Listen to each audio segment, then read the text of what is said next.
Yeah, I'm hopefully better now, Jim. I've restarted the software. It was the software. My software had crashed out. Yeah, there we go. Here we go. Good stuff. Lady Geezer, hello, mate. Oh, you didn't get an alert. Oh.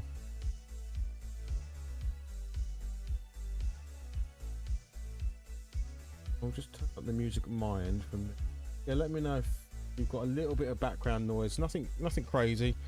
A little bit of background noise. Look at my Adepticon wrist rest. It's actually called a slap cozy. You're meant to put this around your hands of drink, but I use it as a little rest for my hands. Very nice.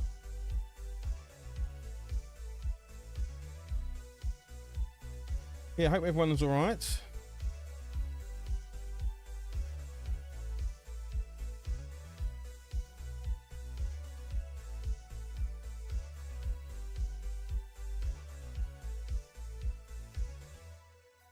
So this is going to be a very chilled stream.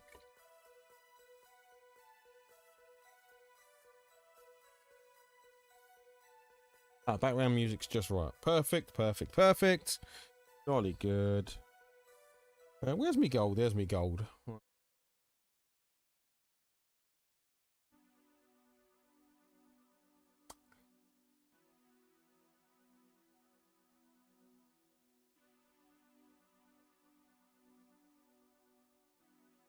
Yeah, so these are...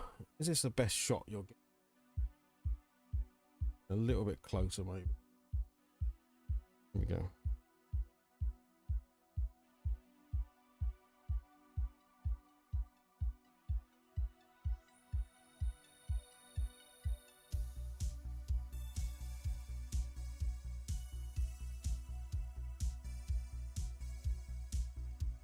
Yeah, so this is my current 40k army. I've been playing Grey Knights since we came back from Adepticon.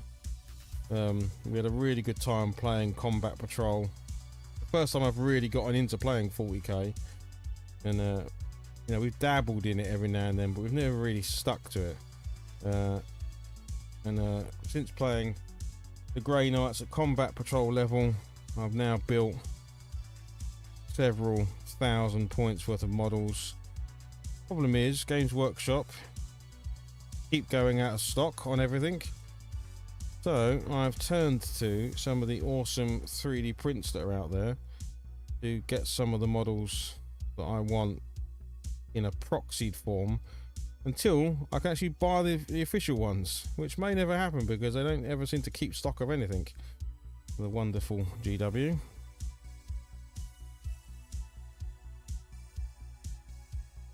So, until they can sort out their issues of never keeping anything available for very long, I will check out some of these awesome miniatures, because they are very, very cool. And in some cases, the 3D printed model is better than the official model, which shouldn't be the case, but unfortunately it is.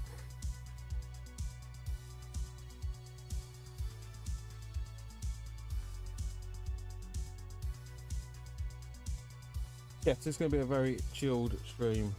Retro Ghetto, hello mate. Bloody hell, I didn't expect to see you in the chat. Hi, Callum, mate. I watched your SNES pickups video the other day. Jesus, dude, you dropped some serious money on SNES. I know in one of your videos you said you were going to aggressively go after the full collection. There's aggressively going after it, and then there's dropping a nuke. I think you dropped a nuke, that's for sure. But yeah, I hope you're well, mate. I hope you've had a nice week. I look like I've got a halo. Well, yes, I do. Yeah, I do. That's because I'm innocently. Don't you know this? I'm an innocent soul. This is a representation of my innocence. I didn't actually notice that. It's probably highlighting my massively bald head. Let me see if I can move this a little bit. There we go. It's a little bit out of shot, but yes. But yeah, thanks for dropping in, Cam, saying hello. That's much appreciated, mate. Thank you very much for checking out the podcast recently. That has been, yeah, much love for that. That's really cool of you. Me and the two Lees have been having great fun.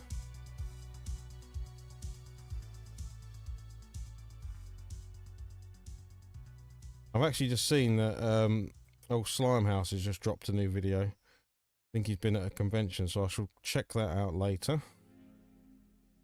It was either watch that video or go live, and I was like, I really want to watch the video, but I did say I was going to go get some painting done, but I'll certainly check that out later on.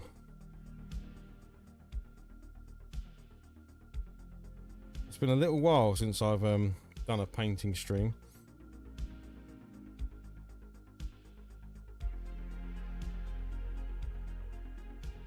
Like I say, these 3D printed models have come out fantastically well, so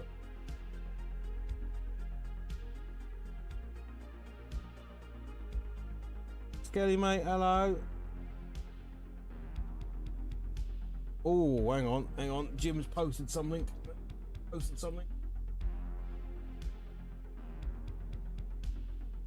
Bring it up on here. Go. Oh, don't click the wrong button. I could click the wrong button. This could all go terribly wrong. Well, I tried to multitask. We know how well that always.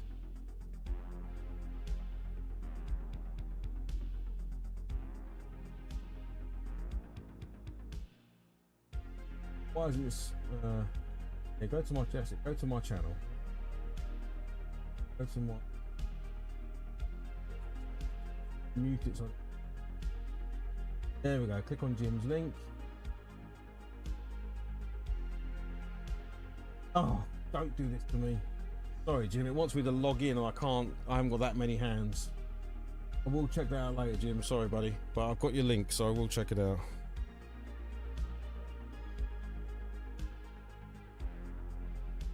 I've lost my train of thought for a second. Don't stop the stream. Don't stop the stream. Keep the stream. Yeah, that could have happened as I was clicking buttons. Then I'm thinking, I'm like literally one button away from clicking the wrong thing here.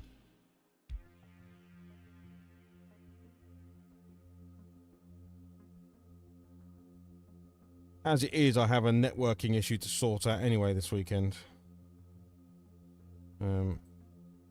My switch down here is stopped connecting at 1,000 megabits. Dropped down to 100 megabits. So that's annoying. So I need to look at that. I think I might either have a slight damage in my cable, or I might have to run a new cable, which will be really sucky if that's the case.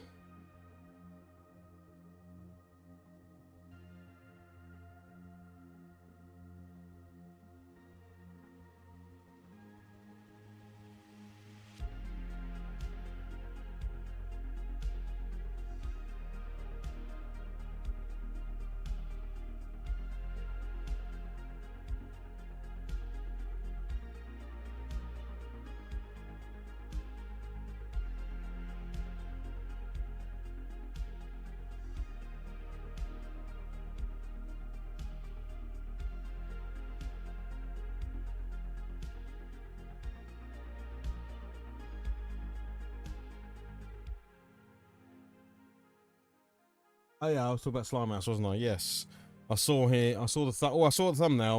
It was like the Fubi sold out in instant seconds. But I remembered him saying in one of his other videos that he was going to. There's a big like toy con in London or something. So I'm guessing it's the video off of the back of that. Because I think last time I saw that, I think it was obviously last year.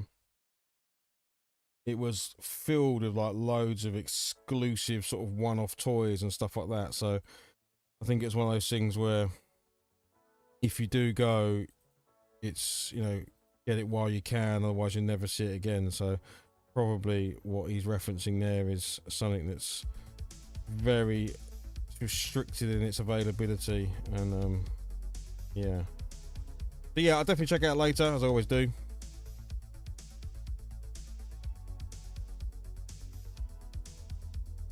I was insanely jealous of his last video. Actually, the video that Callum was in, because Slimehouse was not showing off, but he was showing all the stuff he gets sent by the companies that sponsor him, the lucky bastard. And he had like entire paint range sets and all the gears and gubbins. One day I can become as famous.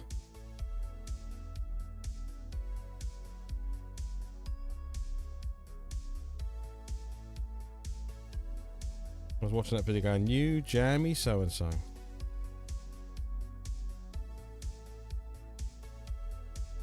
Especially the Turbo Dork stuff. That's kind of a newish paint range, and they got some really cool paints. It was the Turbo Dork I was going to get whilst in America, but I ended up getting the Lethal Shadows stuff, which is the Turbo Dork, and these guys both do like fluorescent or glow-in-the-dark paints and stuff. I'm really looking forward to doing my Necrons in glow-in-the-dark paints, or UV reactive paints I should say.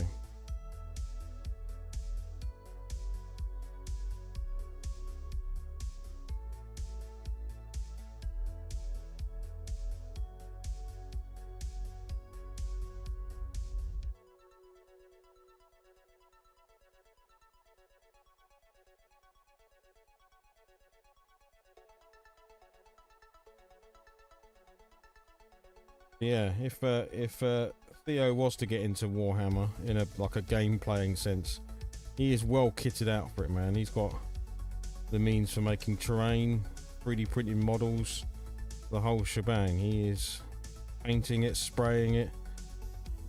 He has got a tabletop hobbyist wet dream in place.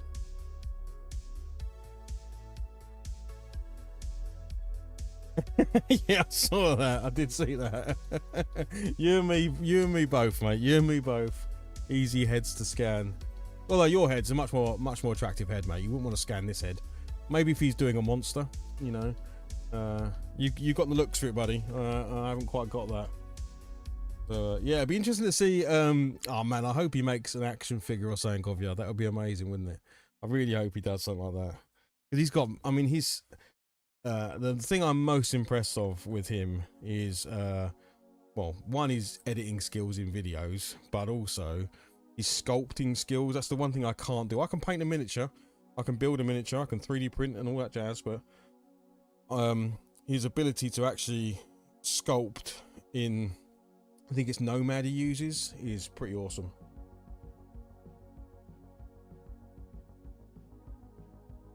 I've tried it a couple of times.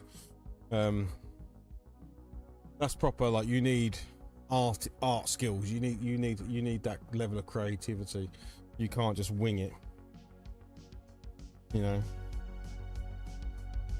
I've painted a lot of miniatures, and I'm not a great painter. I'm a good tabletop painter. You know, I can make it look nice. I can hide mistakes and, you know, use different materials and stuff like that to get a result that I'm after. I might not follow any. Oh, there's my dog. I might follow any specific methods, but I can make something look nice for wargaming. But yeah, he's on another level. But yeah, hopefully we get a Retro Ghetto action figure.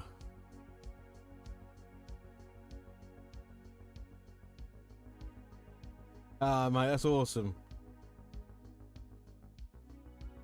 Yes, yeah, Ollie, I made this. Yeah, I've seen this stuff as well, mate. That'd be awesome. That'd be wicked.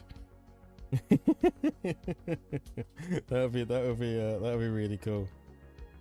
Is it gonna be branded with Carhartt? Is it? I can never remember how you say it, but some Carhartt clothing. You get official. You could do a collab with them. Get miniature designer clothing for it as well. some Jordans.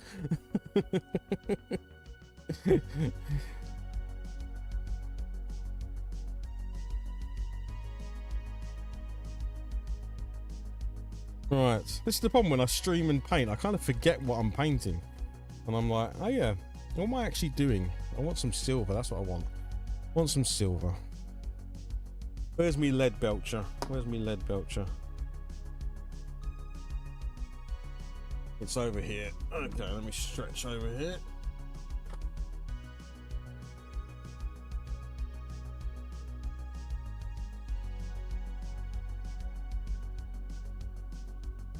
I bet it does, mate. Yeah. And that's the difference between someone like me and someone like them, is that those guys are proper artists, you know. It's all well and good getting a model and painting the model and all of that, but these people create stuff. That's very clever.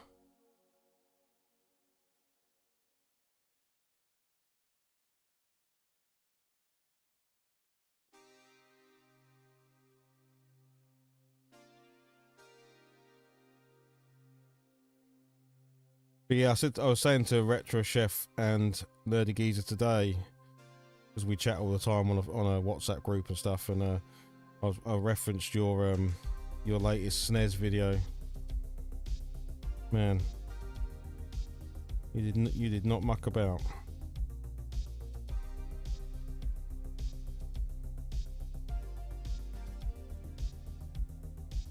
Well, I'm not sure how you pulled that off. Means you're getting married in a few weeks' time. Your wife is very understanding.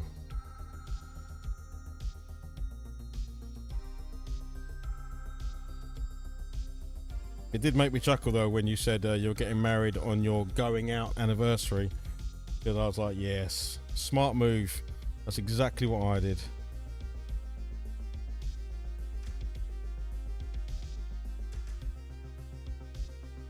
There's no, it is going to be a fact that, you know, most women are going to go, no, that's our going out day, and you know, when we need to have our wedding anniversary too. And I'm like, man, I've already got enough dates to remember. I don't need more dates. So yeah, we're just having the one date, 19th of July. All I have to remember. But unfortunately, I'm also now getting to the age where I also have to try and remember the years. So I've been married 21 years now, and together for 27 years, which is insane.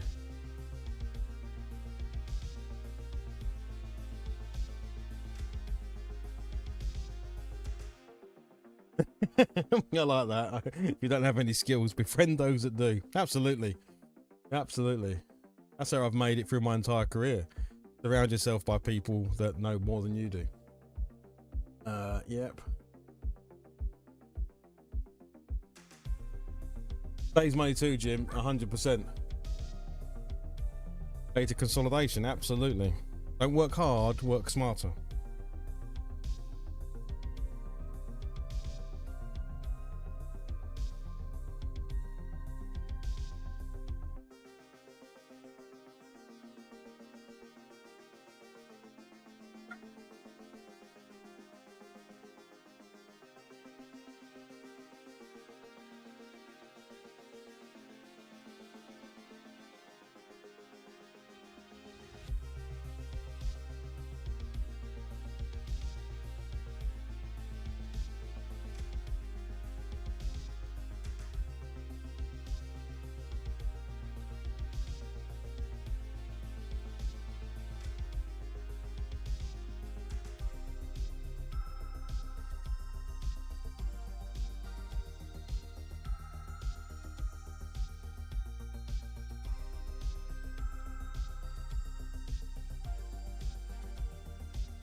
Right, let's quickly get this little leather book done. What have I got over here? I've got some snake bite leather, that'll do.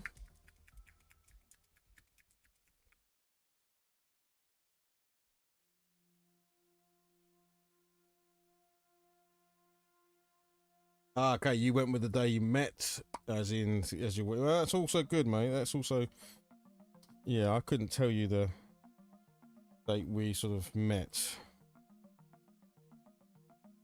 We were, I mean, me and Vic have been together since, oh, forever. Since the school days.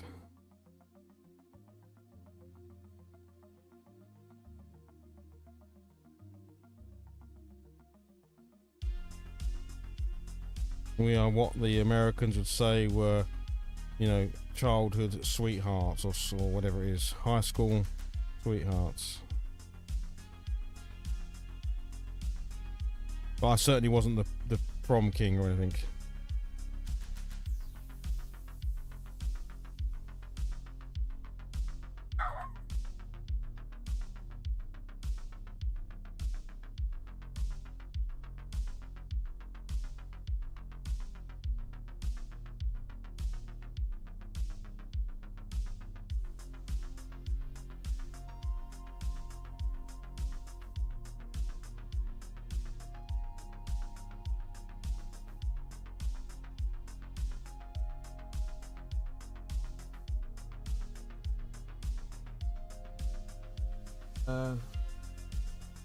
Oh, no worries, mate. Cheers, Callum, mate. Thank you very much. Have a cracking weekend, my friend.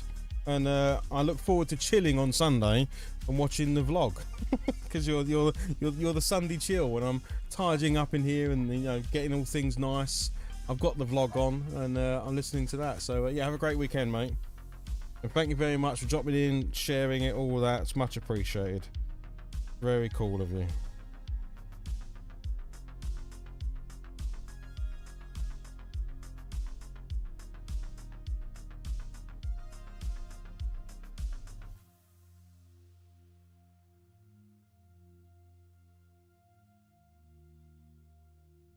Uh, 31 years and counting. What am I saying? 32.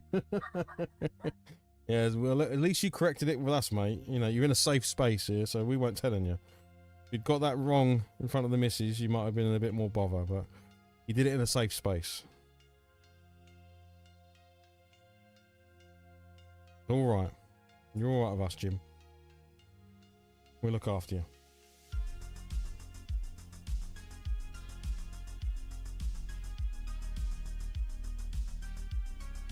Alright, let's get some serious paint down on this guy.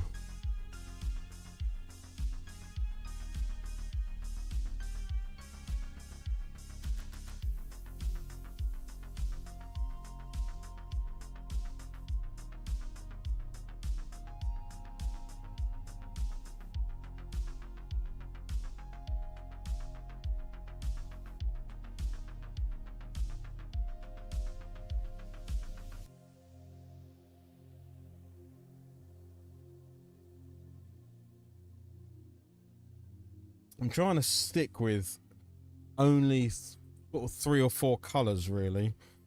I'm not going to go overboard because it's a whole army. I don't want to treat every miniature like it's a showpiece. So I'm trying to, in most of it, I've sort of gone with the creams, the golds, and the reds, and then, you know, just tighten it up in places. But I'm trying to keep it, because I have a whole army of this stuff to paint, and frankly, once it's all on the table, you just kind of all nicely blends in with each other. I'm trying not to go too crazy. You know, when I'm painting a moonstone miniature, for instance, I don't mind obviously spending loads of time and making that look really nice, because, you know, you've only got 4 or 5 miniatures that you're actually playing with. But in this instance, just don't need that. So I'm trying to, as best I can, keep it simplish.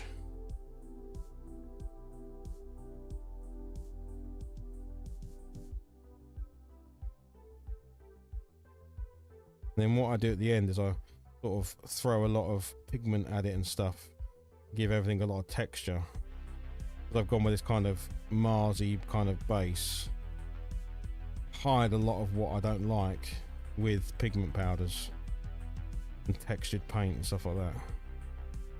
Make it look a bit worn and a bit battle scarred. That seems to work pretty well. Certainly the one I did last night, I was happy with the way that turned out, actually.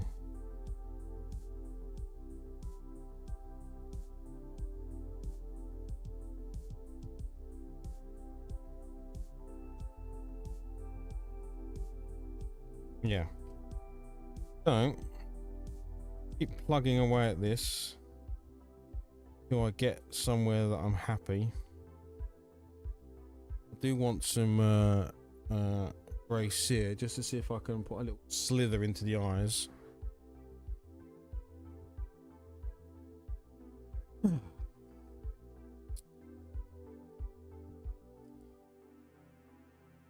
So, Nerdy Geezer, you back in? Do you say you're back in work for tonight? Is this your last night tonight? I can't remember.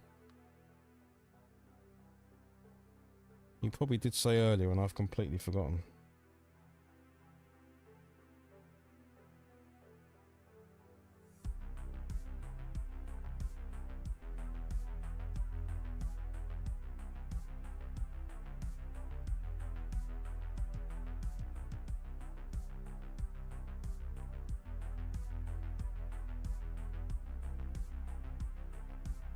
Last one tonight. Okay, cool. Well, mate, hopefully a nice easy one for you. No, probably not, but can but hope.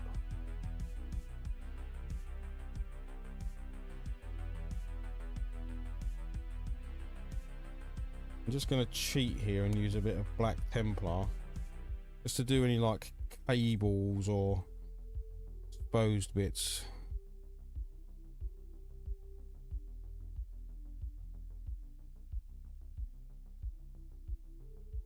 Yeah, I'm not looking for perfection.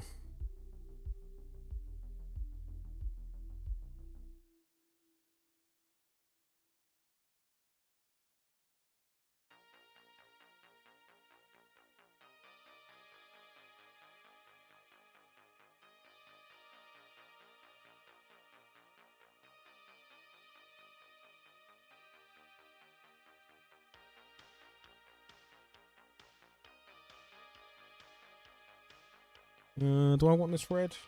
No, I don't want that red. I want this red.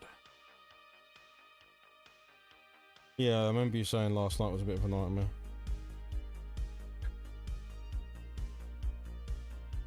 It's that time of night where Dusty's starting to sense foxes.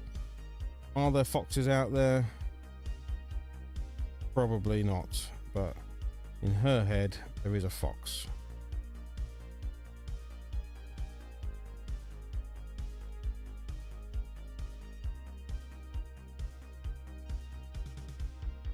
Yes, Clark. Oh, 1 second. It's alright. Give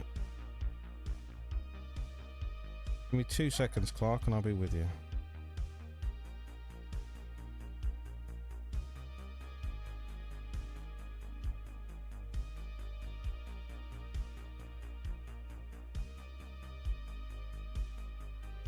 Right. 1 second whilst I go and quickly help my son.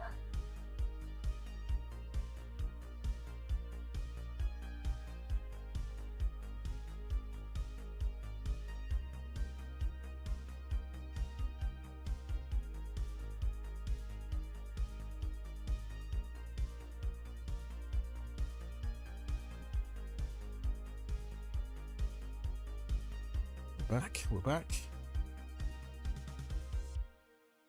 Right. We're going to give the hammer a bit of a sort of nice, luxurious looking wrap around the handle. Some sort of velvety. I don't know why, but I always gravitate to red when I'm doing like handles on weapons. Literally, I think probably 90% of the time I do it red. I think it looks cool.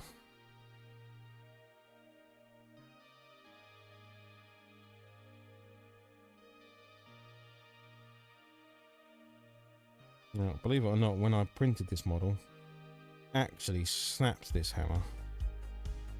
I think my repair job on it was actually pretty good. If I didn't tell you, I don't think you'd even notice that it was snapped, but that is a problem with resin miniatures. They can be pretty brittle. Can get different resins to try and reduce that down a bit, but it is always a risk that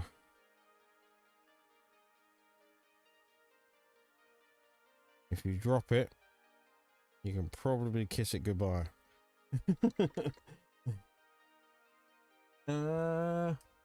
Jacos and Sprues, hello. Thank you very much for coming and saying hello. You say hello, Clark?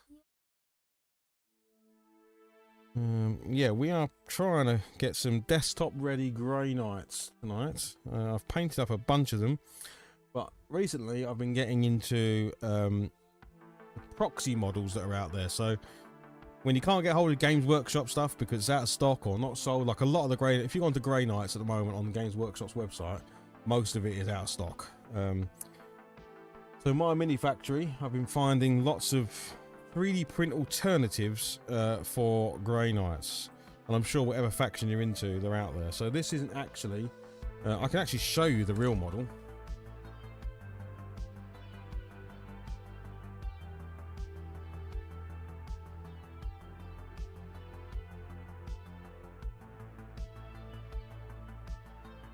Yep. I've got new wheels on my chair, and my goodness, is this thing sliding. Goes around the way. So yes, so this is the official model from Games Workshop for this guy. See him there with his big hammer. Grandmaster. Anyway, guy with a big hammer. So I have got the original for this, but for some other I didn't. And I found his the 3D print alternative, which I don't know which one you would prefer, but I think this is pretty wicked. And look, they even put in there. This, come on, look, you've got barrels. You don't have to drill the barrels like you do on a Games Workshop model. 3D printed models come with barrels. Oh my gosh, what a world we live in. What a future. Yeah, and this is the other guy I painted last night. So I did this guy. I didn't paint this guy on stream. I did this guy off stream. Just sat there last night and put him to a nice tabletop condition. But he's another 3D printed model. But what a pose! The actual model for this guy is boring as hell and super old. So this new model, yes, I know it's not official GW, but it printed fantastically, and in my opinion, is a way better model. Yeah, very happy with him. So that's what we're doing. We're just kind of going through and getting any other models up and painted. King Kutha. Based. I'm gonna say that's thanks. Yeah, so we're just going through and painting up some of these models. That's what we're doing. We'll always keep buying Games Workshop models. This isn't a dig at Games Workshop, but sometimes you just can't get their models. So you either put your project on hold or your game on hold, or I'm afraid you have to go out there and find some alternative models to use, because I don't know why Games Workshop make it so hard to get hold of their products sometimes, but they seem to enjoy doing it because they keep doing it. I have an order outstanding with Wayland Games now for about a month and a half because they can't source any of the products. But that's fine. Meanwhile, I will turn to 3D printing. Because 3D printing is there whenever I want it. And I can print as many as I like. There we go.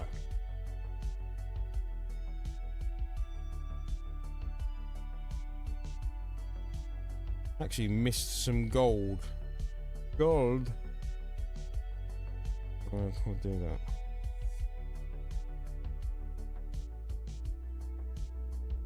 But yeah, Grey Knights have become my army of choice. I really like how they play. I'm certainly a fan of them having a 2-up save on pretty much all the damage. Even with my incredibly high frequency of ones that I roll, that is quite frustrating, I will say that. But they've also got a really cool ability where they can sort of teleport around the board a lot. So from a movability point of view, they're really cool.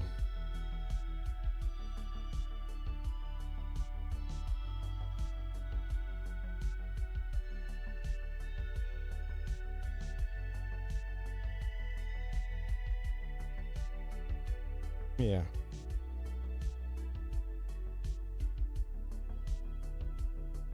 And if you're into 40k lore, which I don't know much about, but they are, I think, almost like direct descendants of the Emperor or something, so they're pretty cool in that respect too. If that is your bag. Which is probably not many people's bag. That is the truth.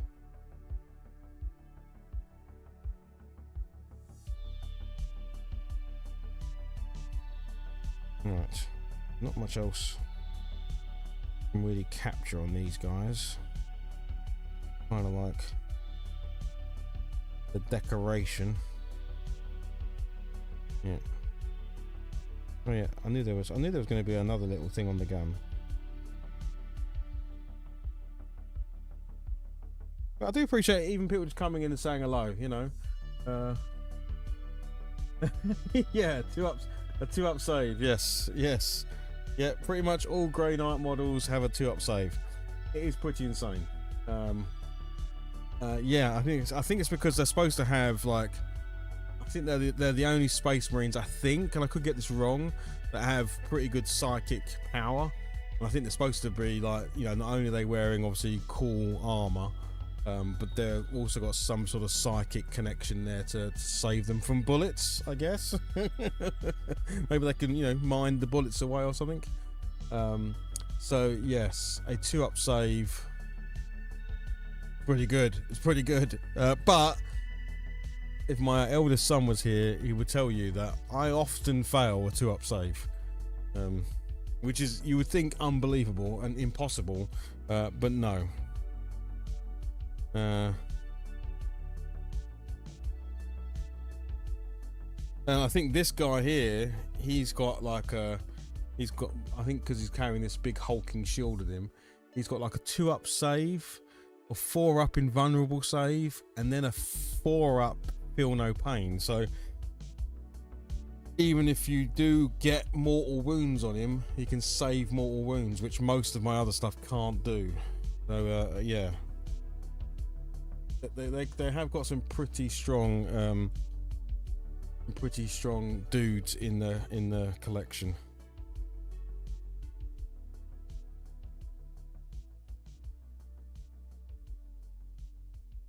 And then the Dreadknights are very cool as well. Most people don't like the look of the Dreadknights because they look like they're called the baby carrier.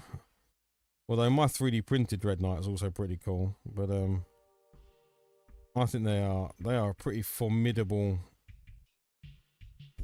walking monstrosity as well. They can pretty much fly around the board as they please. They can teleport. They have a massive sword or a massive hammer, and they have some pretty good guns as well. So they can be a bit of a handful. Which is why I've ordered more of them, but Games Workshop won't supply them, so I'm now 3D printing my own. That's what I have outstanding with Whaling Games, is more Dreadknights. Do you think they can get them to me? No. No. The army will not be stopped for such trivial things.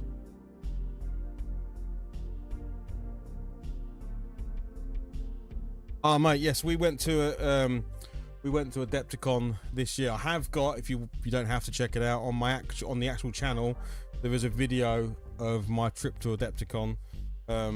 If you can get the chance to go, I recommend it. It was brilliant. Obviously, I'm from the UK. It's a very expensive trip. Both me and my oldest son went. We flew to Chicago, then flew up to Milwaukee. I would definitely drive. I don't know why we flew from Chicago to Milwaukee. But it was a really, really good event. So I don't know where you're coming from in the world, but yeah, it's expensive, but really worth it. Oh, cool. Well, thank you very much for watching the video. But yes, this is supposed to be what's called a slap cozy. You're supposed to put it around your cans of drink. It actually, like, you know, like the slap wrist you get where you slap them on your arm and they bend around your arm, but I've been using it as a bit of a hand rest. You know, I used to have like a mouse matty thing here, but this seems to work quite well as a hand rest. So yeah, but it was really good. I don't know if we'll ever go again, because it was, you know, you're talking, I'm gonna say $2.5 grand, maybe $3 grand when you take in spending money and all the rest of it. That's a lot to just go to a convention. I mean, it is 4 days, so you know, you sort of take what it was. And obviously, it was 2 of us, so it wasn't like I was paying for myself. I was paying for me and my son, so maybe 1,500 quid as an individual. But it was really, really good, really good. I can see why people in the US really like it, because it's just tons of gaming, like just constant gaming. Yes, there was a vendor hall, but the vendor hall was not the highlight of the show. Like when you go to some of the UK shows, like UK Games Expo or Salute, they're brilliant. But the vendor hall is the main attraction. Where this wasn't. It was the gaming that was the main attraction. So yeah. Yeah, Yorkshire. Yeah. So yeah, still a big old trip. Yeah, definitely. I would definitely try and go once. That's what we did. We went once. That's why I bought like all the merch. I've got the t-shirt, the hoodie, the dice, the dice trays. You know, we went there and we went big because I don't think we'll go again. Maybe 20 years from now, if I'm lucky. You know, my son's much older and you know he wants to go and we do a trip together. Maybe something like that. We'd do it again. Because my other boys aren't that interested in the hobby side of stuff. So maybe we'd do it. But you know, in the UK we've got some good events. You know, Salute's always good. UK Games Expo is good. I need to go to some of the other. I know there's quite a few other UK events. So I need to try and check out some of those if I can. You know. The next Geek Bait podcast will be in about 10 days, I think, mate. So yeah, we normally do it in and around the 18th, 19th, 20th. So we'll have to start talking about arranging when we get together and talk about all things Geek Bait for the podcast. But yeah, I thoroughly. I mean, I really enjoy America anyway. I could easily move to America. You know, I think the majority. I know everyone has issues with everybody around the world, but whenever I've been to the US, I've always just had such an excellent time. Pretty much all the Americans I've ever run into have ever been so polite and decent and nice, and that's not just because Jim's on the podcast, being a Floridian.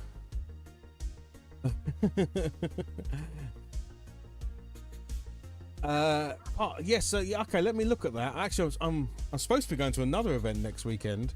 Where is that? Because I'm up Birmingham way next weekend.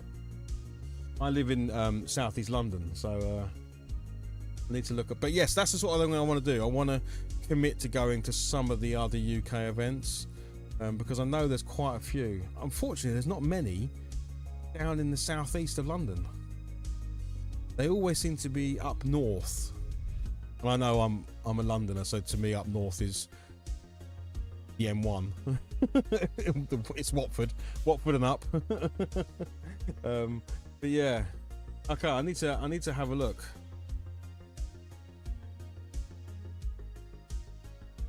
But yeah, that's what I'd like to do. I'd like to go to a lot more of the sort of UK based events.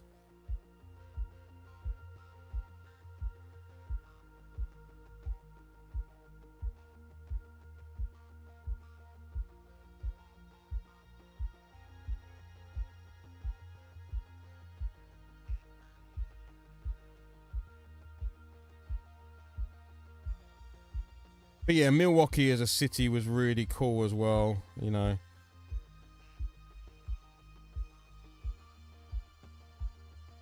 But yeah, essentially what I'm saying is, if you can make it happen, you won't be disappointed. So I'm certainly very glad that we managed to, like you say, get it on the bucket list, get it done, and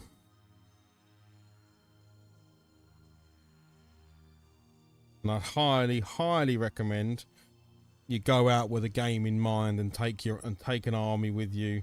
You know, get yourself a decent bag to put an army in, whatever game you play. Star Wars, Legion, 40k, Fantasy, Kill Team, whatever. Battletech. Go out there with your game and you'll have a great time. Oh wow, lovely day here in Western Canada. Crikey. Hello, Molly. Western Canada. The only places I've been to in Canada, I've been to Toronto, and I was very ill. I missed going to. I was out there for work once, and I had some lovely days in Toronto. and then there was a planned trip to go to Niagara Falls, and it's the first and only time. And a lot of people ban this around like they had flu. I've only ever had flu once, and it wiped me out. So I didn't get to go to Niagara Falls.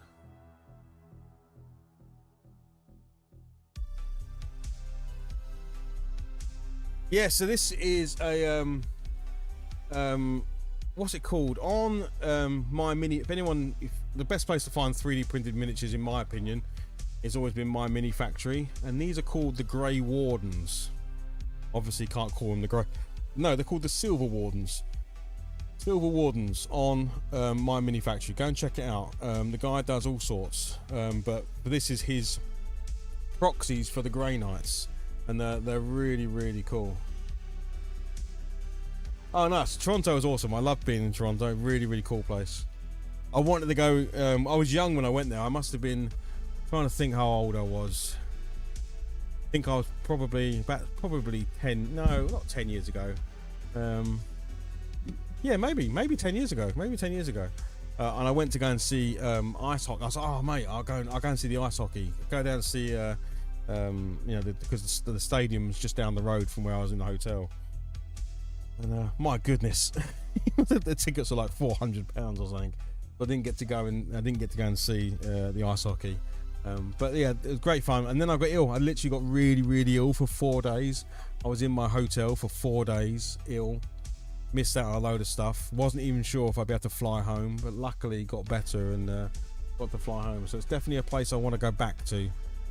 I did go back. Was it a couple of years after? I'm trying to remember. I think I've been to Toronto because it was through work. I've been like 2 or 3 times to Toronto. But obviously Canada, I mean, Canada's massive. It's an understatement. So yeah, I'd like to see more.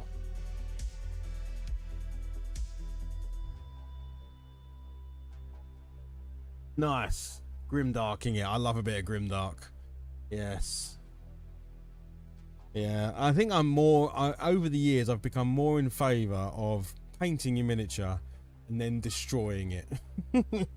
You know, get out the pigments, get out the oil washes, get out all the things, and just going to town on your miniature, because they're not supposed to look clean. They're supposed to look like they're in a terrible war, constantly fighting.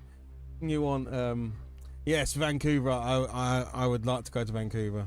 Yeah. That was an opportunity, because it's like the 2 big cities. I was working for a tech company at the time. We were launching in cities. We launched in Toronto. We'd made some acquisitions, and then we were going to launch. Our next big city was going to be Vancouver, because like when you think about Europe, you can launch countries. You know, you can literally do a Belgium launch and a German launch and all this sort of stuff. But when you're in Canada, it just doesn't work like that. You've got to do, you know, major cities and almost think of cities as countries. Yeah, we did Toronto, but then I'd fallen out of things when we got to go to Vancouver, so I never actually made it there. But I'd love to have done that. I would love to have gone there.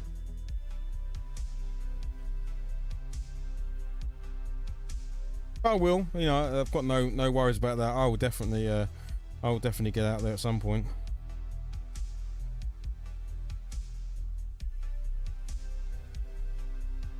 That's the nice thing about traveling for work, for business.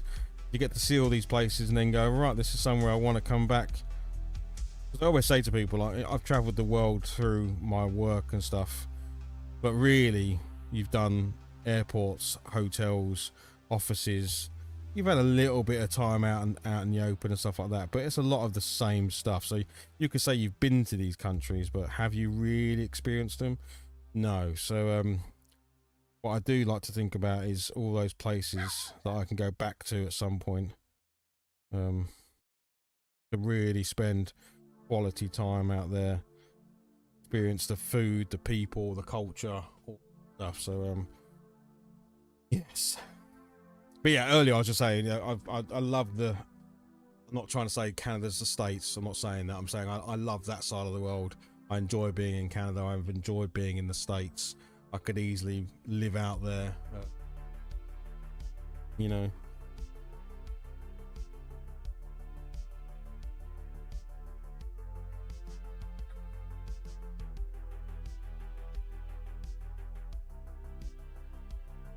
But yeah, so when we was in Milwaukee for Adepticon, it was just a fantastic time, fantastic trip. I've literally got nothing negative to say about it. Everyone was saying how much of a nightmare it was going to be getting in and going through all this problem. And it was just so much. It was so good, and it lived up to all of my expectations of these trips to these places. No issues.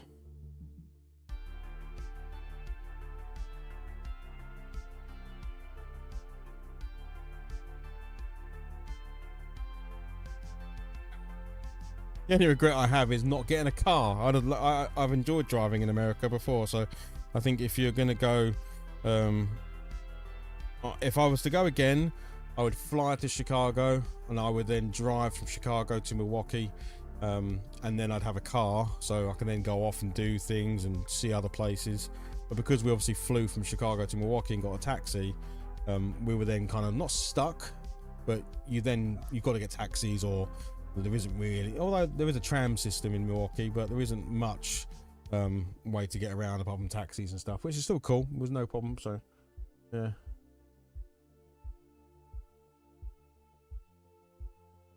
Want to do a pilgrimage to the UK? Definitely do that. No, I don't want to let you down. You should definitely come to the UK, but you know, that's going to be hard. When you've seen probably the beauty of Canada, I'm not sure you're going to have the same experience if you come to the UK. We've got some good bits.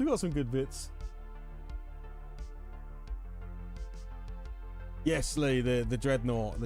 I love that Dreadnought. I wish I could steal it off you at some point. That's your Dreadnought that I painted for you is one of my favourite paint jobs. And what's so fun about it is because it's one of my favourites, even though it looks disgusting, but it looks so cool because of that. So yeah, I really like it. Yeah, exactly. Yeah, you're not a small place, Swanee. 100%.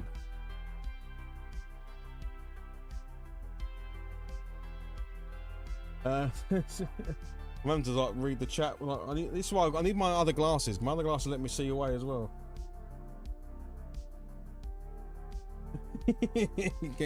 You look like a dodgy character. Tetley, hello mate. Yeah, I've never had any issues. Yeah.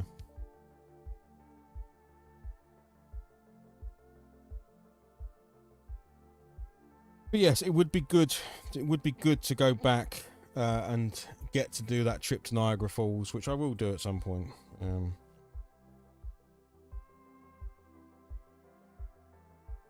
And US wise, I definitely would like to. Well, hopefully one day I can go over and see Jim as well. I do love a bit of Florida. So go and see Jim. Jim's promised to take me shooting, didn't you, Jim? So. I have no idea what these things are supposed to be. It's got like a chain here, and then these kind of dangly post things.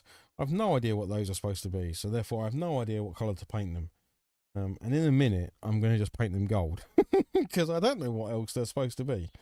I don't know if they look like they might be like tubes for like scrolls or something to go into. I don't know, but at the moment they're going to get turned gold. And then we're just going to go from there. I'm not entirely sure what they're supposed to be.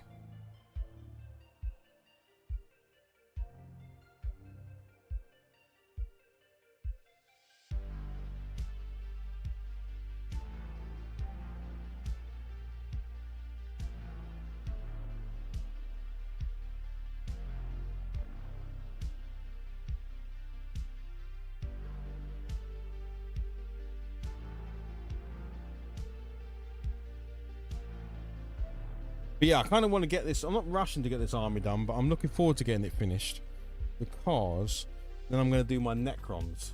My Necrons are going to get the dangly bits. Yeah, I'm not sure what the dangly bits are. Yeah, fashion. Yeah, probably. They probably are just dangly bits of fashion. I'm sure a hardcore GW person would go, oh, they're such and such, and they hold the secrets to such and such. But to me, they just look like dangly tubes, which I'm going to say have got scrolls and parchment in them. Because these guys do like to adorn themselves with bits of paper. Which they call purity seals, but they are just dangly bits of paper. Which should burn up fairly easy the first time they're ever shot at. But they don't. We'll leave them as they are. And then at some point, we will cover them in dirt. so you can't see them. Alright.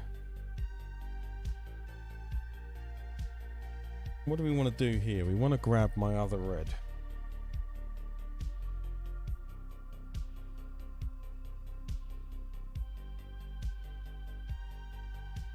Yeah, exactly that, Jim. Exactly that. I've got a couple of centerpiece models that look really nice. Like my dreadnoughts and stuff like that. And then the rest of it, I'm going to get tabletop conditioned. When you're looking at them on a table, you'll go, oh, that's a nicely painted army. If you were to pick up the individuals, maybe some of the troops won't be so heavily detailed, but yeah, it's good enough. Good enough for tabletop. A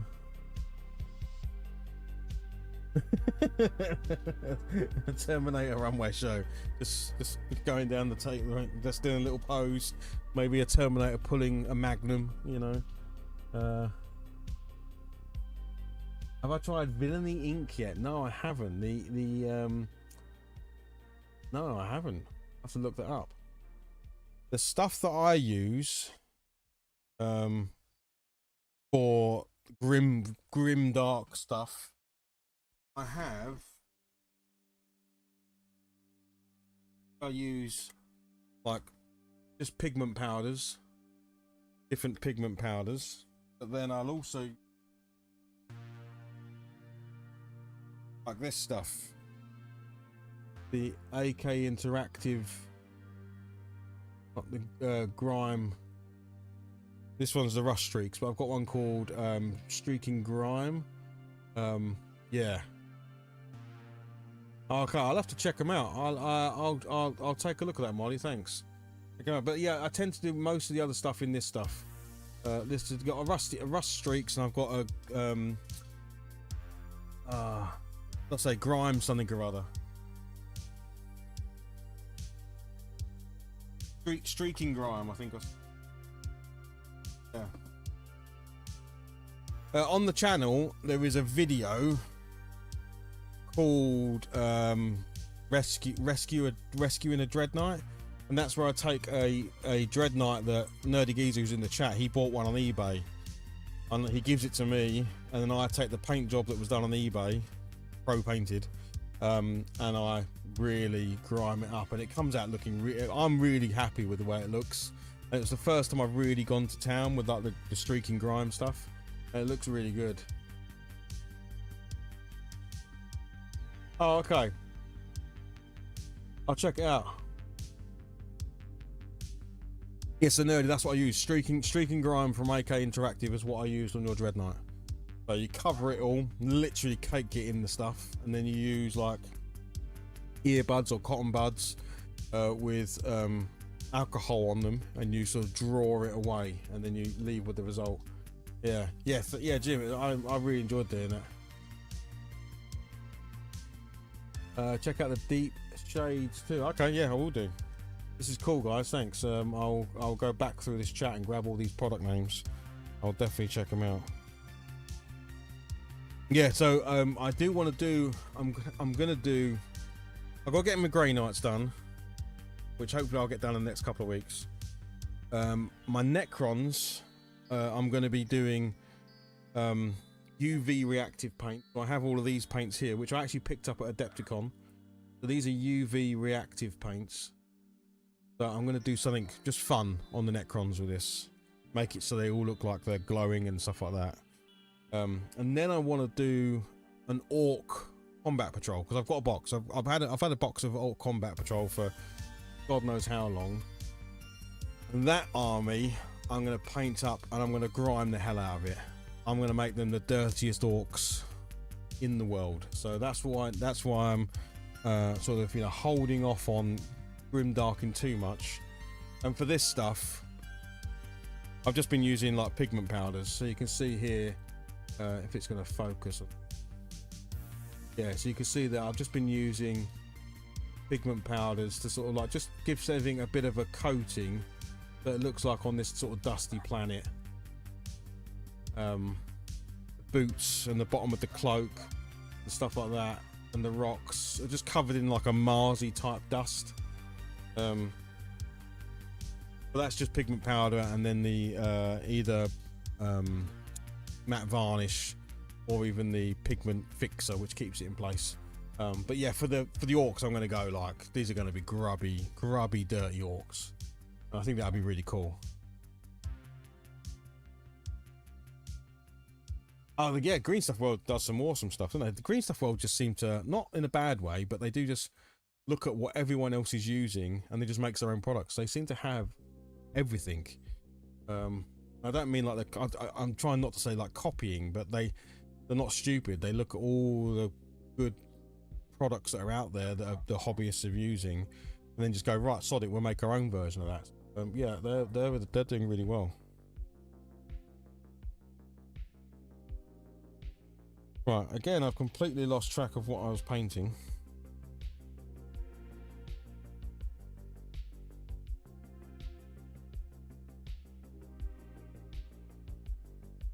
We'll get there, we'll get there.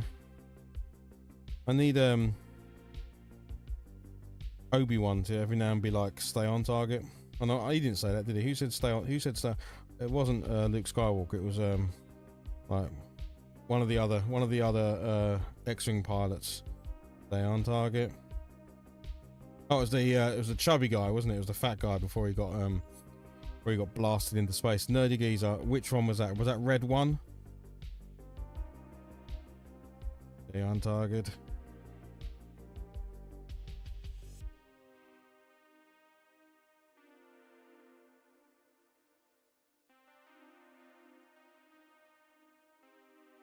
Yeah, the grails look amazing. Yes, so these ones, like when I saw these, so this is a new company. I've never heard of this company before. Lethal Shadows it's called. They had a really impressive booth at Adepticon, funny enough. And that's where I got things like, I might as well show you guys. I've got this new brush. I've yet to use it, and I will use it. In fact, I might even do a video on it. So they were selling this brush system, right, which is where you get a brush and then a load of tips, and essentially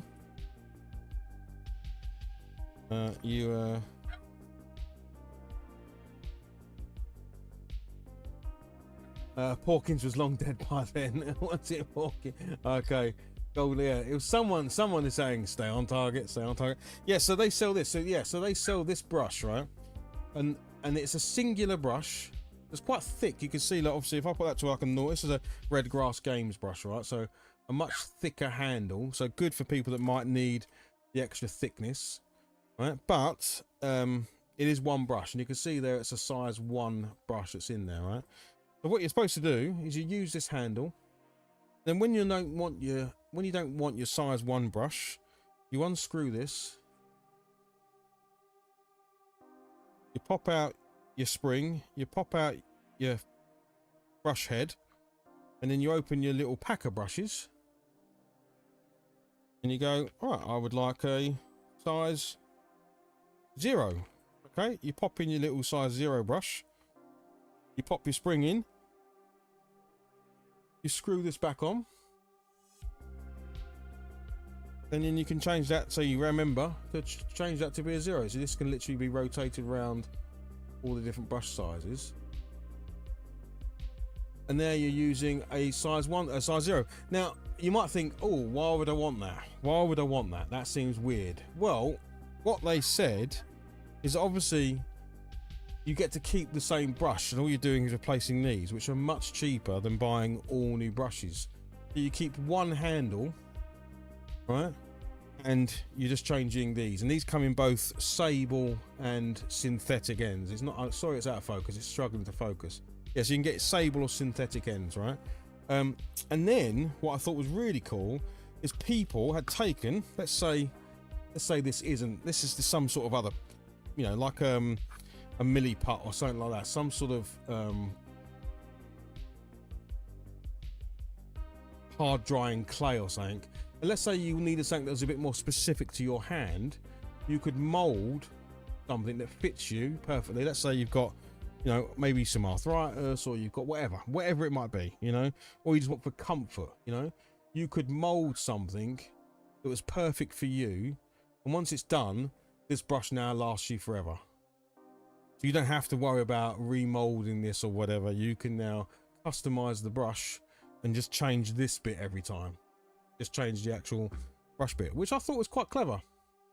So, you know, is it a gimmick? I think a little bit of a gimmick, but we were so impressed by it when we were there. I picked it up. It wasn't super expensive. You know, is it a bit of a pain to swap the heads around every time? A little bit, you know. No, versus just picking up another brush. But for traveling, the fact that you could just take those two little things along, you know, there's four brushes in there, there's one in here. So within that small pack, I've got all the brushes I might ever need for a job. Yeah, I don't think it's too bad. I think it has some legs. But what I haven't done is actually painted with it yet, so I can't testify to how good the actual brushes are. So that's something I want to do. I want to actually spend some time with it, actually brush and paint a model with it, and then I can give a proper review.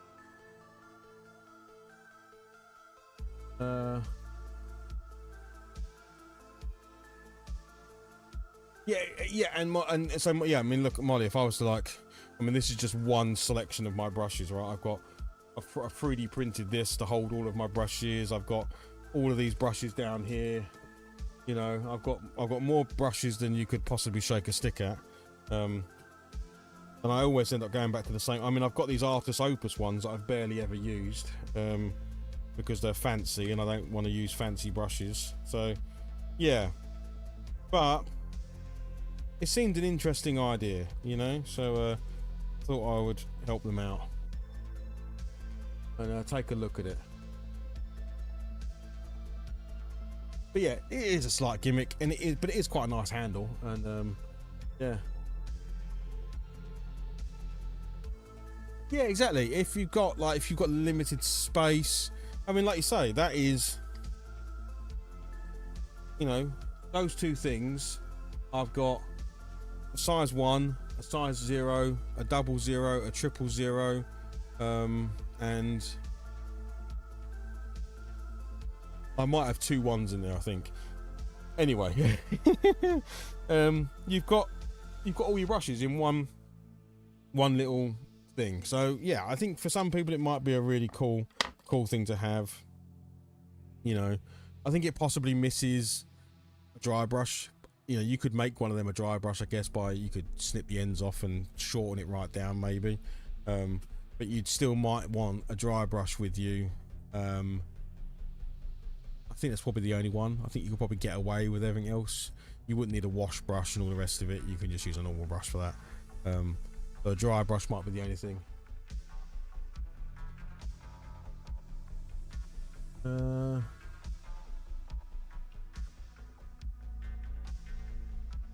Yeah, exactly. Yeah. So yeah, I mean, and to your point there, Shaco's, you know, most of us, unless we're like high-end painters, if you go to a Salute or whatever, there's those stalls that sell massive bundles of brushes, so you don't even need to spend that. So yeah, again, but it was a cool stall, and that's where I got obviously. So this Lethal Shadows, this is where we got the paint from. We got the brush. They did a portable airbrush, which my son bought, because obviously down here I've got my airbrushes and my compressor, and I've got the space for it. But my son, he paints up in his room, and so he's got a little this little portable airbrush, which I think is really cool. It works fantastically well for what it is. So yeah, they were a new company that I don't know if, I don't know, given maybe Jim or Molly, given you're that side of the world, whether it's a company you guys have heard of, because they only seem to be based in the US. So obviously they might have presence in Canada as well. But yeah, I don't know if it's one. Lethal Shadows with you. They did 3D printing as well, so they had loads of miniatures 3D printing. They also had like dice counters. They had some really funky dice, like a gun barrel dice with like bullets in it, and you rolled the bullets and they were 6-sided dice and stuff. So yeah, it seemed like a really interesting company. Yeah, Molly, yes, Salute is really good. Salute is that's a long trip to come over. But what I think a lot of people do if they come over to the UK, sorry, I'm not painting anything, I'm just chatting to you guys, is go to Salute and then travel up to Nottingham, and then you can go to Warhammer World and stuff like that. So from London to Nottingham is not too bad, drive or train, and then you can go and do the Games Workshop, Warhammer World tour, and have lunch in Bugman's Bar and all that sort of stuff. Oh, cool. Yeah. Yeah, it's worth a look. Cool. They've got a Canadian distributor. That's brilliant. Nice. Yeah, they definitely seem to do quality goods, you know. But it was a completely new one to me. And what I liked about them is their stall at Adepticon. They'd really put a lot of effort into it, and the salespeople, they weren't really pushy, they were just really nice.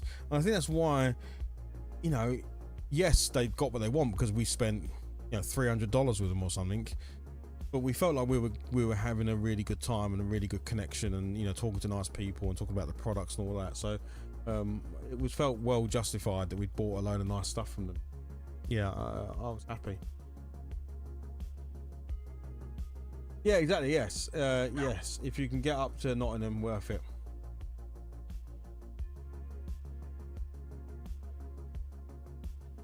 Yeah, well, I'm in London. I know we I know us Brits get criticised for our food, but obviously if you get yourself into London, you can try cuisine from around the world, right? I'm a big fan of the street market food.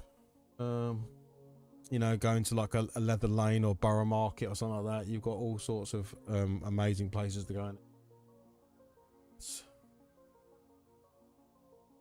Well, it's a shame my friend isn't in the chat. My friend Retro Chef, he is also a chef. Not just in the name. So you guys could be swapping recipes. But yes, and obviously the other big event we have in the UK is UK Games Expo, which is a bit like Gen Con. Obviously Adepticon being similar to Salute, where Gen Con is very similar to UK Games Expo. So much more about the tabletop, board gaming, card gaming, still some war gaming, but a lot more board game type stuff.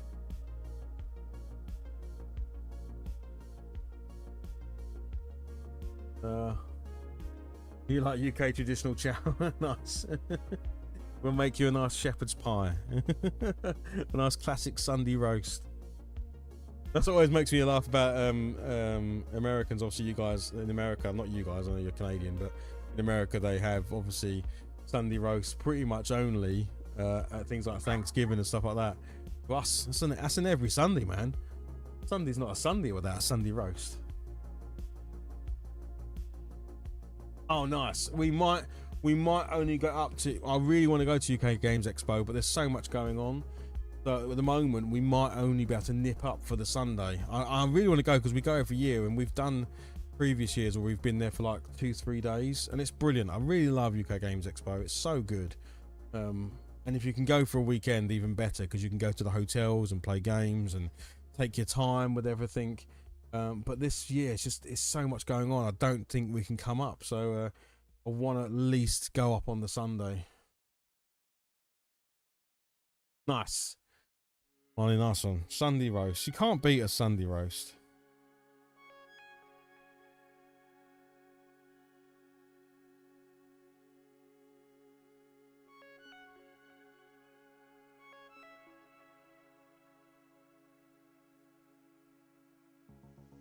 I'm gonna give the dangly bits a bit more paint.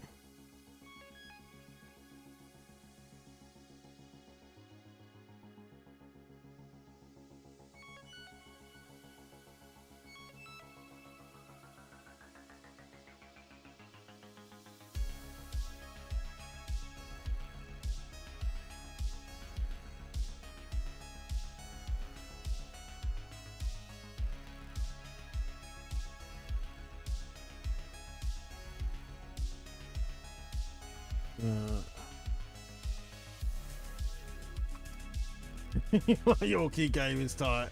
Nice, nice, nice. That is.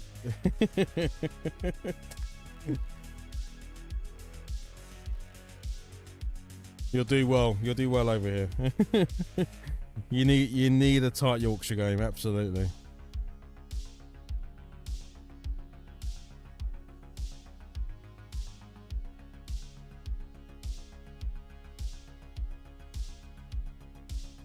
If you can nail your roast potatoes and nail your Yorkshires, you do all right. You do all right.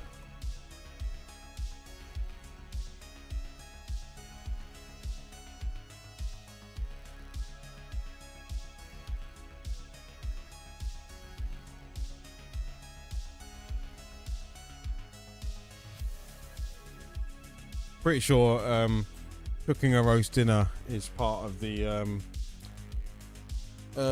claiming British nationalship. I think it's one of the tests you have to go through to become a British citizen. You have to be able to knock up a good roast.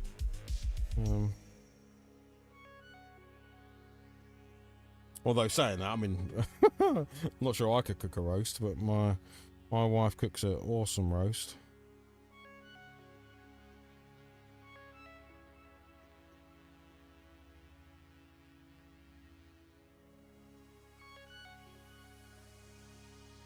Yes, Clark. Yeah, you can come and say hello to people if you want.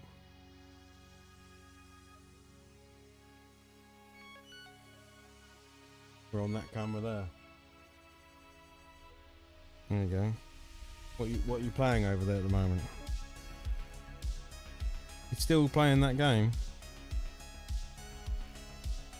Yeah. What's it? Anyone saying anything in chat?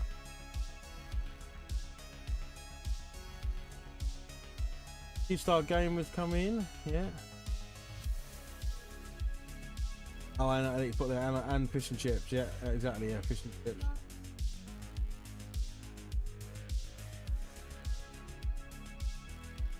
Nice. Now that Shaco's has said hello to you, look. Can't see you, you've got to be on this camera.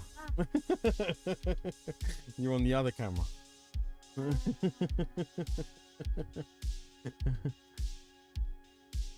Yes, Alex, you have been painting today, haven't you? I'm not sure you'd be able to do this size of brush, or you're gonna write. I don't know if that will work, Clark.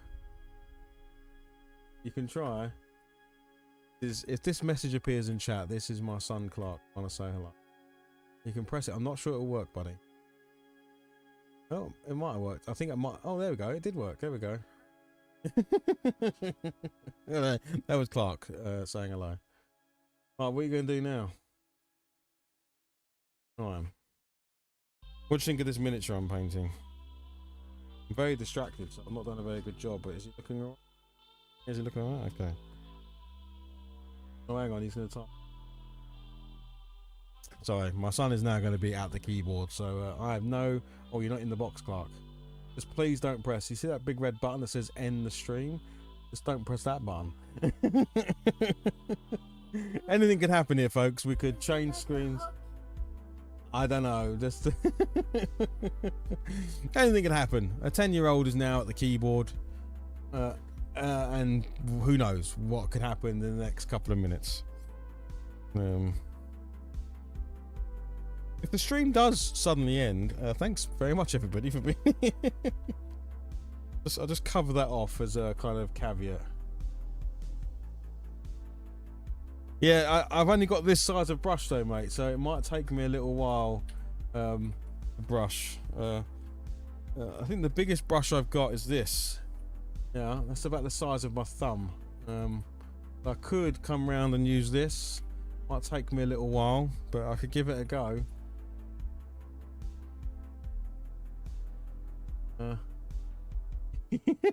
Yeah. I've no idea. Yeah. Whatever message is about to come through, guys, I have no control. Well, I do have control, but yeah. Yeah. Don't push that. And then all over.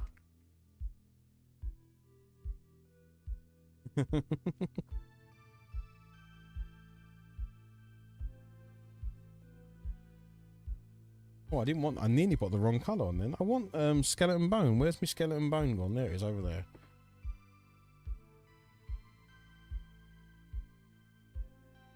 Well, this has been very nice. Everyone coming in and saying hello and hanging out.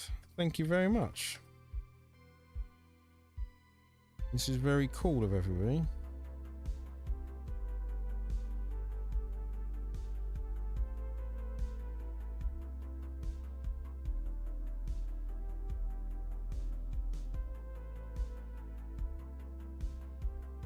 Fuck, you feel like you're typing an essay.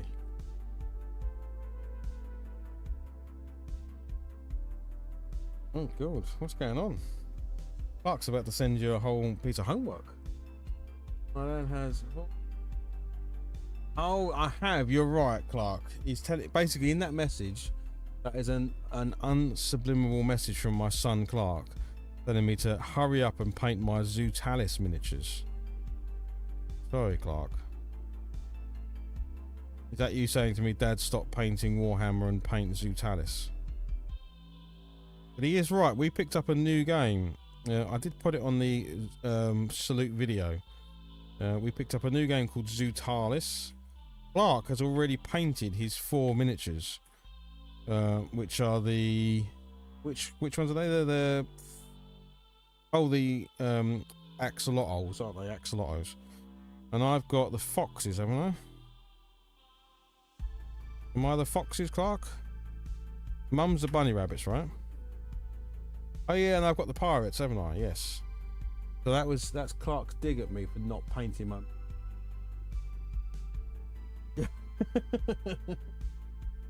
What, are you just taking over the chat now? There we go. Yes, and then we have got 3D printed. So this Zutalis game, you can buy factions online, or you can actually download and print your own. You print the miniatures. So the other ones we've got is the Triceratops. So we've got these four little Triceratops models, which I have 3D printed. And it's basically like a capture the flag type game. So you get a wizard. Every team gets a wizard. Then you get a rogue, an archer, and a warrior. And yeah, you sort of battle it out on the table, didn't you? Yeah. Oh, right, is that what it is? Okay. What's going on? All the glory to Clark. You're a hobby demigod. Whoa, crikey. You've bigged yourself up there. Yeah, the game's called Zutalis. It's a really fun little, like if you've got kids and like that, it was a really fun, easy to learn tabletop war game, but like it just, and if you die you respawn and stuff like that, and you've got like some really simple mechanics in fighting. You're capturing each other's flag, you're trying to get back to your base to win, score points, all this sort of stuff. So and the factions are really fun. Like Clark's got 4 little axolotls. I've got these pirates that are they're in my drawer, I think. The Triceratopses, bunny rabbits, foxes, badgers, you name it, bats, rats, who knows, you know, all that sort of stuff, and really fun. Yes, you can paint them up really nicely, absolutely. So you can go to town on them, making them really poppy, almost like you could go like chibi style on them. You could do anything.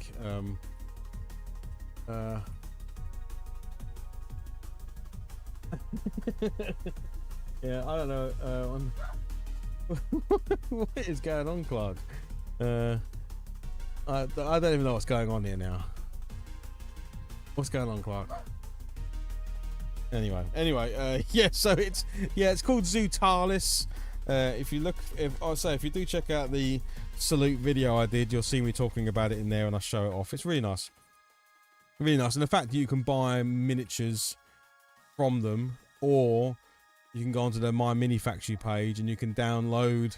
You still pay for them, but you don't pay as much, obviously, and you can 3D print them yourselves, and they come pre-supported. They're really fun. So yeah. Oh, don't worry about that. Yeah. So yeah, it's a nice little fun thing. So definitely worth.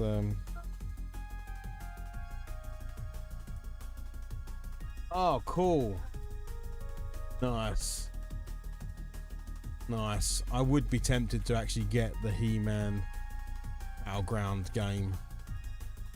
We like a bit of He-Man, don't we, Clark? That's cool, Molly. That is very, very cool. Yeah, we do like a bit of He-Man.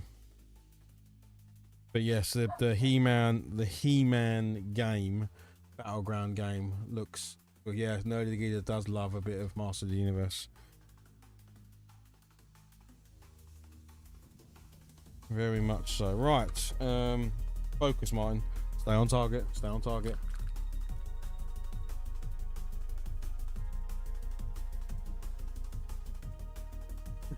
yeah.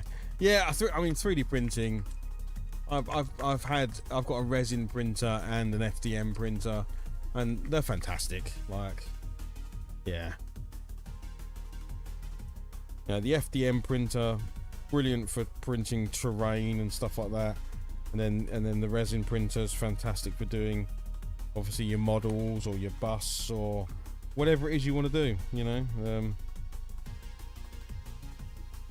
It's I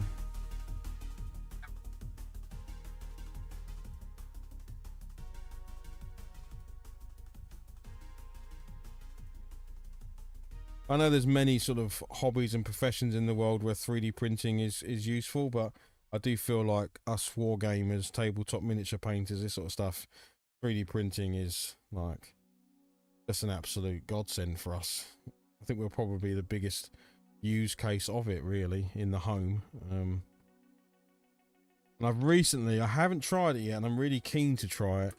I have some water washable resins now. I really want to give them a go, because obviously at the moment, like when I 3D printed this, obviously you're having to be super, I mean, you've got to be careful anyway, but you're going to be even more careful when you're dealing with IPA and sorts of resins that this uses, and washing and cleaning and all that jazz. Like I've got a vat of IPA in my wash and cure station. So to be able to potentially swap that out for just clean water and just wash this stuff in water will be a real game changer again. So I haven't used it yet, so I don't know how good the resin is. But I'm hoping if it's good enough, then yeah, I can just use that. That'll be really, really cool.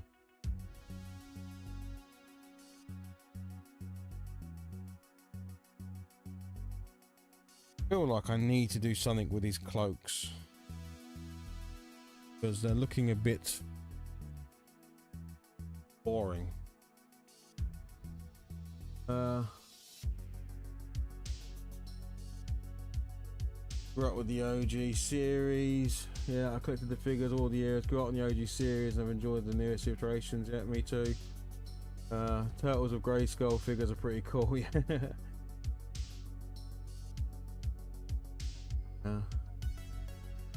Not used the resin printer for over a year. Been loving the bamboo. Yeah, everyone goes on about the bamboo printer, man. That has been getting a lot of love, isn't it? I've got a Elegoo Neptune. What have I got? Elegoo something. Elegoo. I think Neptune 4 or something. Pretty modern Elegoo. I went Elegoo because I just got Elegoo resin and Elegoo FDM. No other reason than that, really. Everyone raves about the bamboo printers. Oh, hello, Dad. That's my dad in the chat, everybody. Paul Russell, that's my dad. Oh, look, yeah, come and say hello to Grandad. Grandad's in the chat.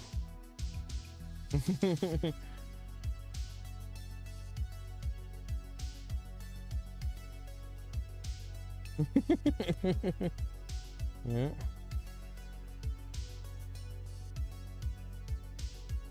Oh yeah, Dad. Clark's asking how you doing with the dragon. Is it still causing you sleepless nights?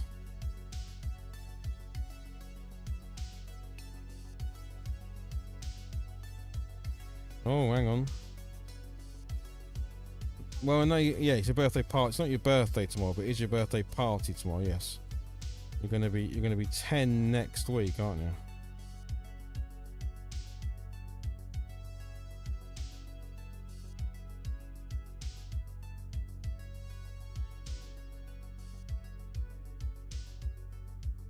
Yeah.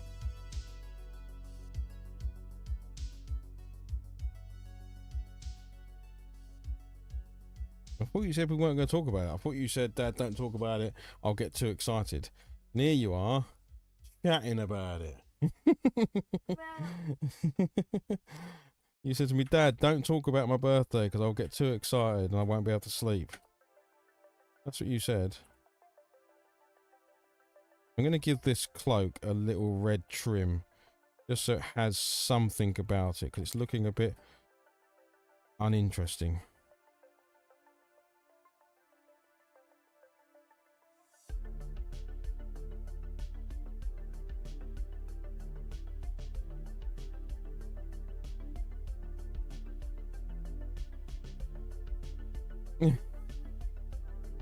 What? What are you doing? What are you talking about? Oh, look, Grandad said, look, is that done? Oh, look, look, Molly's birthday is the same the week after. She's saying, happy birthday, fellow Taurus. That's your star sign. Taurus for the win, which I think is the bull, isn't it? Taurus is like the bull. Probably one of the coolest ones. Like I'm a Libra. I'm a set of scales. That's boy. You're like a big bull. That's pretty cool.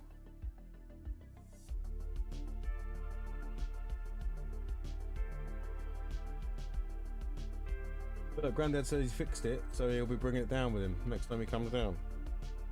That'd be pretty cool, wouldn't it?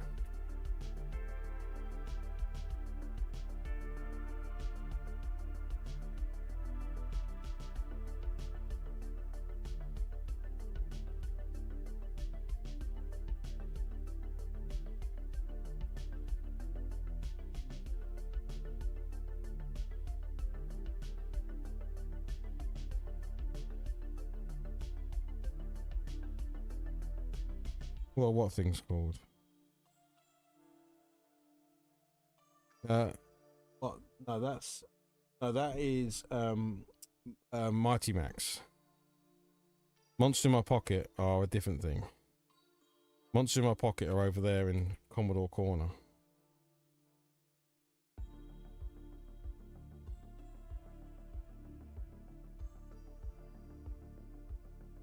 Why are you talking about Monster in My Pocket? Why are you talking about Mighty Max?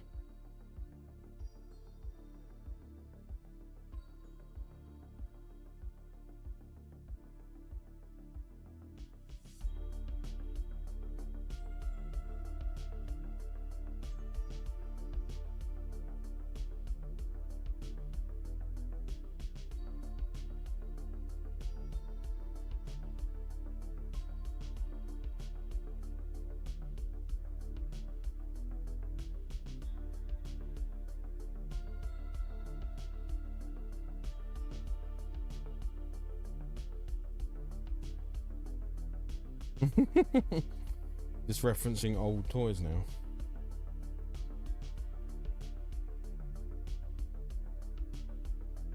Well, Nerdy Geezer will remember Mighty Max. Oh look, Molly had some. I did have some Mighty Max way back in the day. See.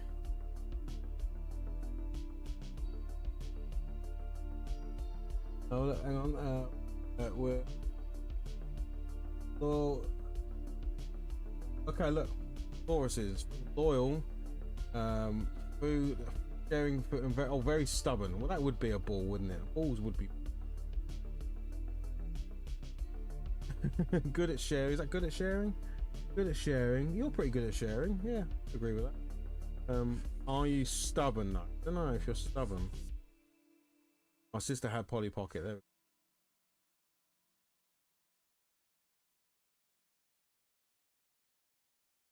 Oh look, Jim's saying we missed that. Look, literally got the original Millennium Falcon from birthday night. No, well, 1981. How does that sound like a long time ago?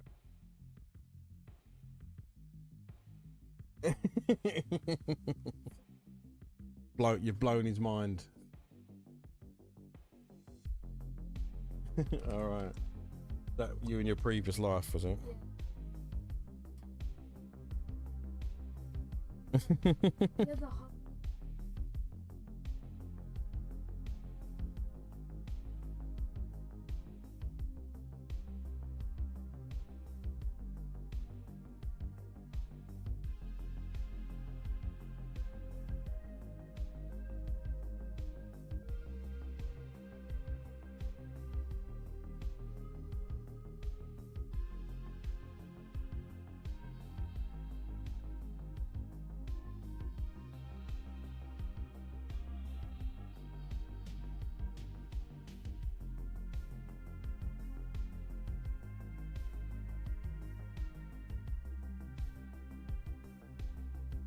Oh, I'm a bit too overzealous to run that corner.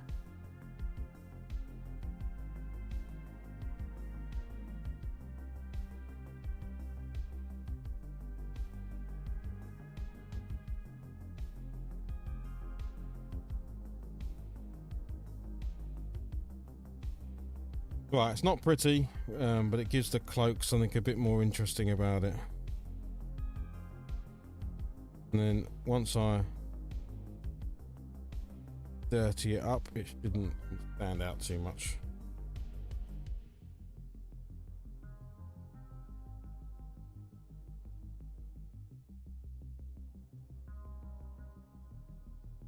Otherwise it was looking a bit sort of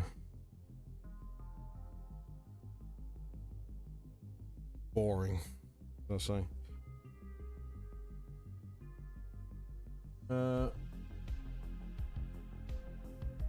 First movie I saw in the theatres was Return of the Jedi, 1983. It scared me, and I laughed hysterically at Jabba and the Rancor. Nice. I'm trying to think what the first. I know what the first movie was that I saw alone or like without parents, and that was Batman Return. Which was pretty awesome. But first, I'm trying to think what my crikey first movie. Yeah, man. Oh, my dad's in the chat. Maybe my dad will remember.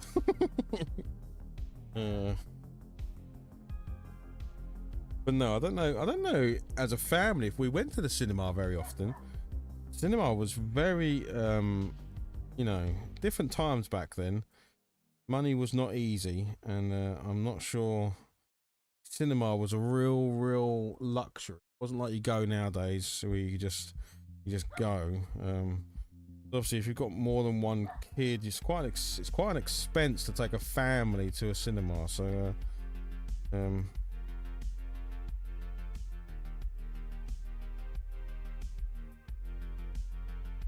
but me and my dad, we certainly watched a lot of films back in the day. My dad had a great history of sorting the videotapes, which if he's there, he'll laugh, because that is it was a great way to spend the afternoon watching movies.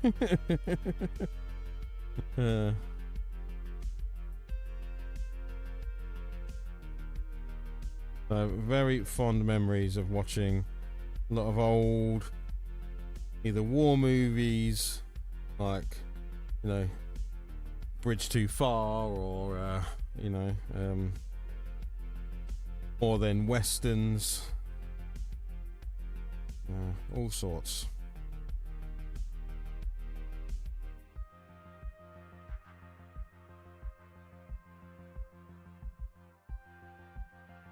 No, I don't actually think this guy's a million miles away from being kind of done, and really getting to the point where I can whack a bunch of pigments on him and stuff, and let's get this rock painted.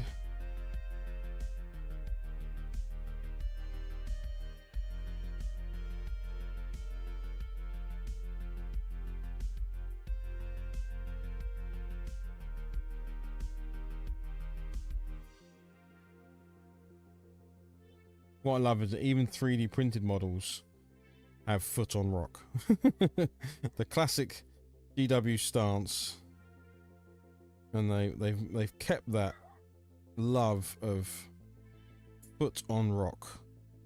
Well, this time he's got foot on 2 rocks. He's really milking that position. Not foot on a rock, it's foot on rocks.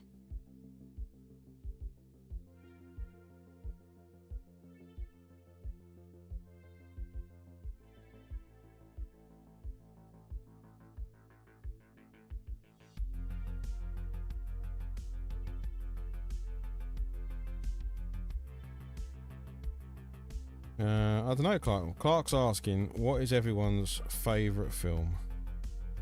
That is very difficult to answer, Clark. Favourite film, like, of all films? Okay, favourite, just favourite films.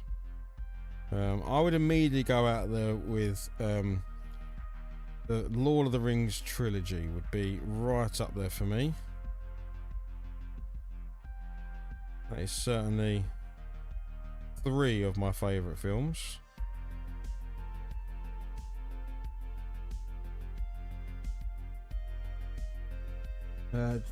Madeline's scared me. I can't remember the first time I saw it at theatre, but I did as a teenager get a private viewing of Attack of the Clones in Bridgend in Wales. As we were the only ones there. It was epic. I remember once, there was a time when my mum used to run, I don't know if you ever remember, but back in the day, it used to be like supermarkets. Or guess what, there were supermarkets. They still are there today. But they used to have things like the AA van, like the AA porter cabin, where if you signed up to the AA, you'd go into the porter cabin and you would sign up to the AA. Let's take all your details. Well, for a time that my mum ran one of those, must have been in between other jobs and stuff. And we were over at a place called Lakeside at the big Tesco over there, and I had kind of not gone to school that day for whatever reason. I can't remember what it was. And I was in there with her, and across the road there was a cinema, so she gave me the money to go and watch a movie, and I went and watched, and I must have been, I'm gonna say 12 or 13, right? And I went and watched Lethal Weapon 4 which was an 18 when Lethal Weapon 4, I can't remember, I'd have to have a look what year Lethal Weapon 4 came out, but I vividly remember the start of it, but it's got like the everything setting alight, because the end scene of the movie is when all the housing estate gets set alight and all that sort of stuff. Yeah, I watched, no, is that Lethal Weapon 3 or Lethal Weapon 4? Might be 3. It's because 4's the one with Jet Li in it, right?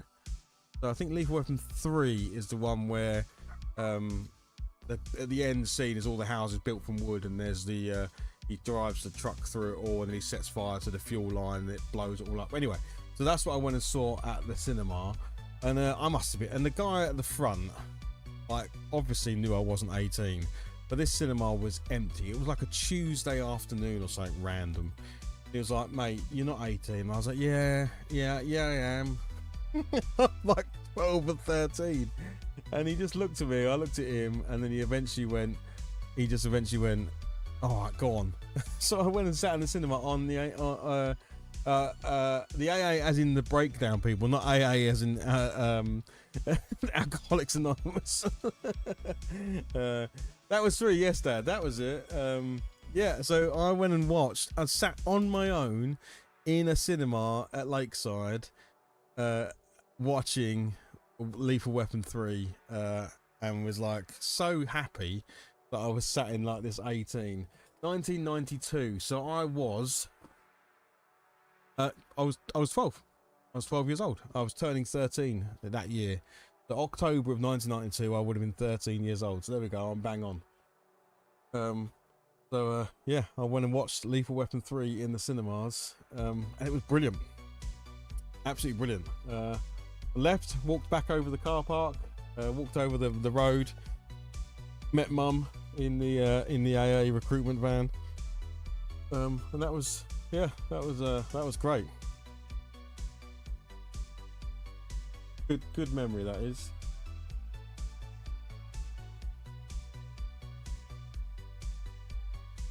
Yikes, I feel old now. Sorry, Jim. I didn't want to say when you said 1981. I was going to be like, yeah, I was 2.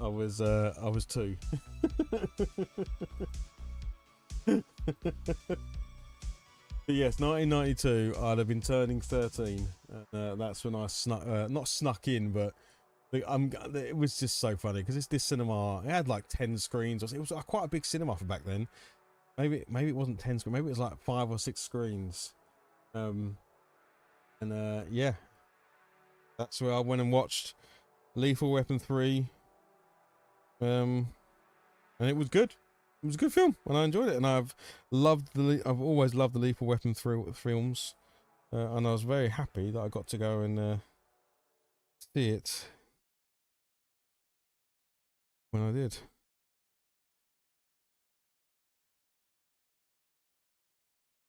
Oh, my music's ended.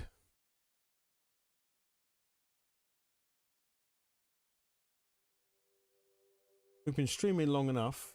How long have we been streaming for? It's blown by. How long has this stream actually been going?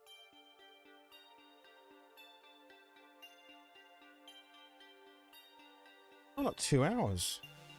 Okay.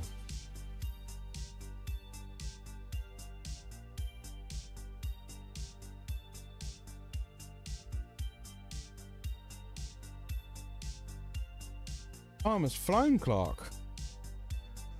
Yeah, it's almost been 2 hours. It's gonna be bedtime in a minute, mate, but you're alright as long as if I'm staying down here, you're okay, but it could really be bedtime soon. Got a big day tomorrow. Although I can't talk about it. Like, Dad, don't talk about it.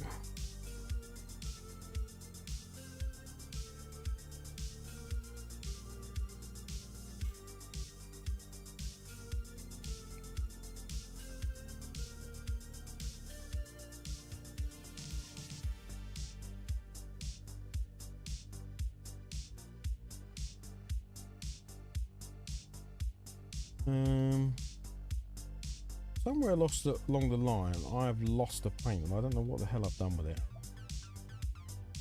I know I have a contrast paint called Basilicum Grey or something like that. And it has disappeared off the face of the planet. And it's been 2 occasions now where I want to use that paint, and I reckon my son James has picked it. Often when I'm missing a paint from down here, my son James has nicked it. I snuck into Fight Club, which is an American Psycho underage. Nice. 1992, I was already a Marine Corps for 3 years back from Desert Storm. Yeah? Sorry, Jim. Thank you for your service, Jim. I'm sorry, buddy. I was the grand old age of 0, old man. Oh no. In my defence, when I say my first R-rated movie in the theatre, Commander 1985, snuck in, I was 14 at the time. I thought you were going to say you snuck into the Marines, Jim. That keen to get involved, you snuck in underage. I hate that. I was wondering about looking for Yeah, exactly. Yes, it's always the way. You always, I know that paint is here, but I'm just seeing if I racked it somewhere else, because that could also be a thing. I could have racked it in something else, but all my contrast paints, because I use them so often, they're all on the right hand side here. But that paint is gone, and therefore I'm almost positive. I feel like I'm being. I've got my shed. Not my shed. Lodge door open. I'm just going to use a bit of the old bug spray a sec.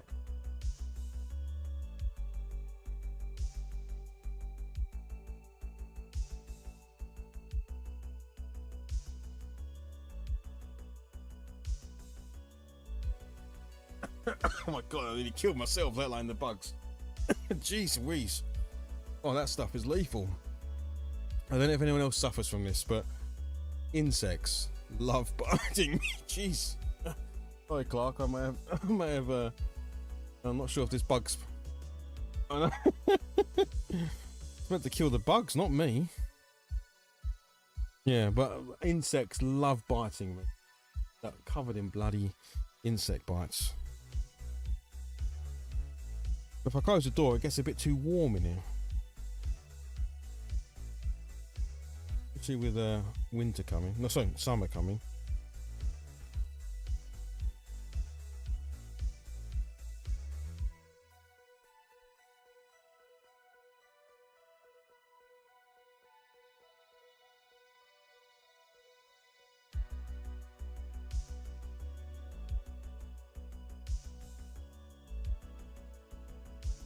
But yes, I definitely feel like I'm missing a colour, which is a pain because I actually really want that colour right now.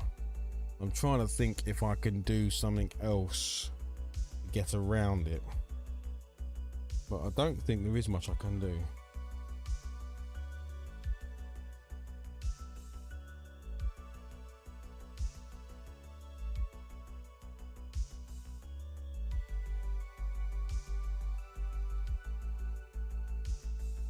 Yeah, I was lucky. Obviously, we're watching movies with my dad. My dad would normally watch a movie and then let me know if it was okay to watch. It was my brother and sister that used to set me up. They would go, "Oh, we're going to watch a movie tonight," and they'd watch like American Werewolf in London when I was like 6. But normally, yeah, the Hobby Lodge is now. What is it? I think it's 7 years. I think it's been up for 7 years and doing really. I mean, I've no problems at all. Zero problems. Touch wood, which luckily I'm surrounded by. So, touch wood. It's giving me no problems. So, yeah. I mean, obviously it's evolved over the years. It is, you know, I've changed what it looks like internally a number of times. But I'm really happy with how it is now. There's no more big changes going to happen in the lodge. It's kind of in a really good place. We've still got the dedicated gaming space. I've got all my other hobbies that I have accommodated for. It's a great office to work from. I work from here every day, you know, for my job. And it's just worked out fantastically. It was a real, you know, again, it's an expensive thing to do, but I don't regret it a single bit. It's a fantastic investment, and yeah, I'm really happy with it. It's a great little hobby space, workspace, you know, personal space. The kids enjoy it, you know.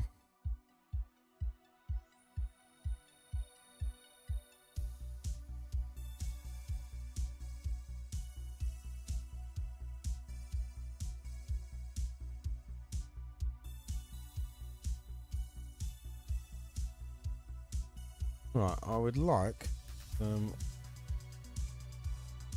white.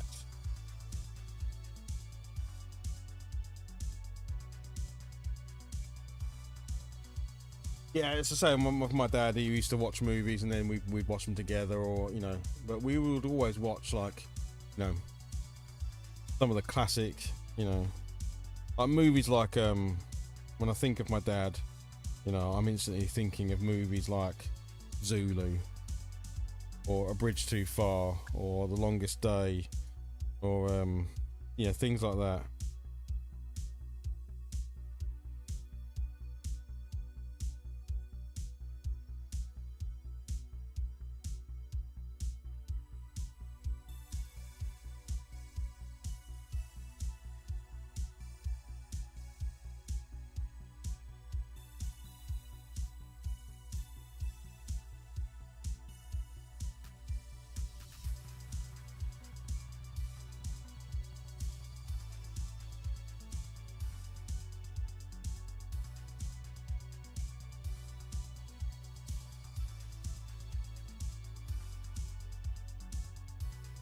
Just a little pile of skulls back here, which we'll just hit with some skeleton bone in a second.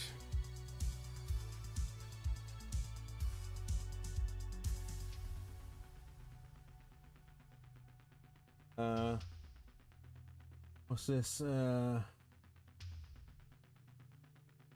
Saw the original Alien and John Carpenter's A Thing in the afternoon at 10. Stranger afterwards, not much sleep. Yeah, the thing's a scary one to watch when you're a kid. Platoon at 6, nice. How you mean? Historical movies obsessed. Yeah, exactly. Yeah, I was in threads at school. Oh, okay. Yeah, damn. Yeah.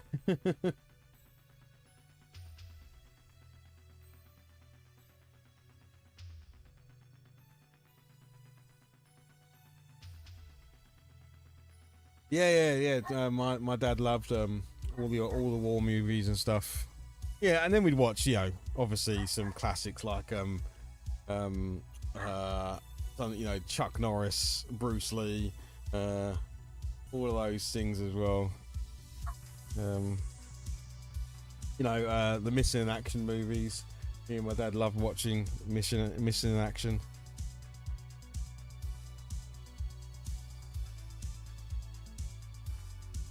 So you'd watch some historical stuff, and then some maybe not so historical, but still great fun to watch.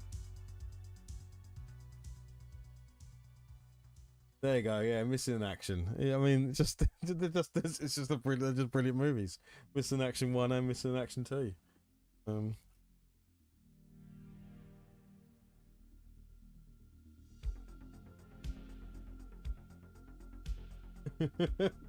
Colonel Yin. Yeah, he hides under the floorboards and he comes back.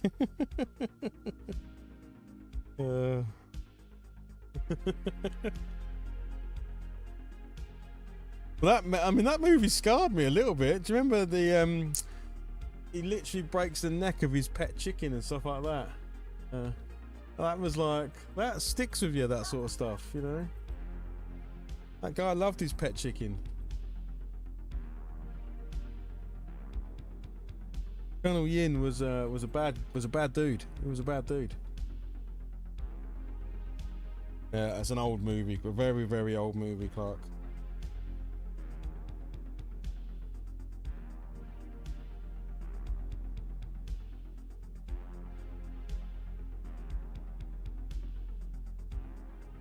I think I could probably say, I'm trying to think as I say this, I think, bold statement here, the Missing in Action 1 and 2 are Chuck Norris's best films.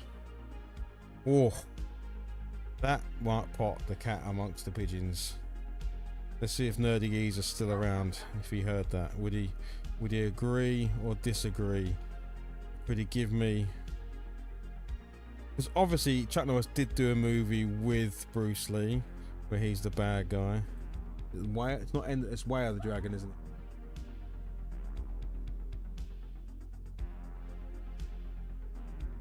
Yeah, yes. Oh no, yes.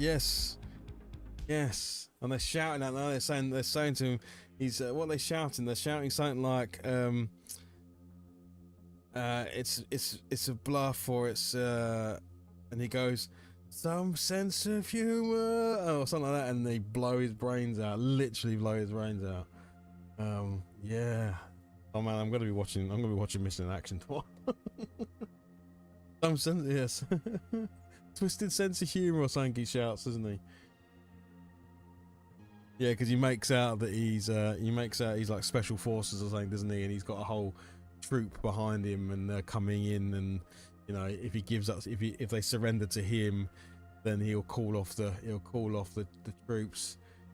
And obviously he's not. He's just a nosy reporter taking pictures, and yeah, he gets taken up to the tree, doesn't he? Take him to the tree. Fake, he's messing with you. He's like, yeah. Twisted sense of humour or something. Yeah, brilliant. Main thing I remember, Chuck Norris, he doesn't need to reload. Chuck Norris doesn't reload. Guns reload themselves when Chuck Norris shoots.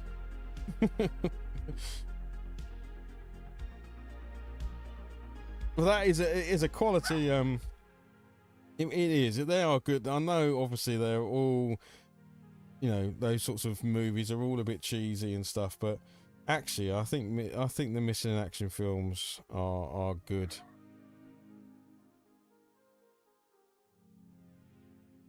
They're not as cheesy or as over the top as some of the other movies. Of course, there's the bit where he's like, you've got the rope bridge. I mean, it's so stupid. I'm just remembering this bit now.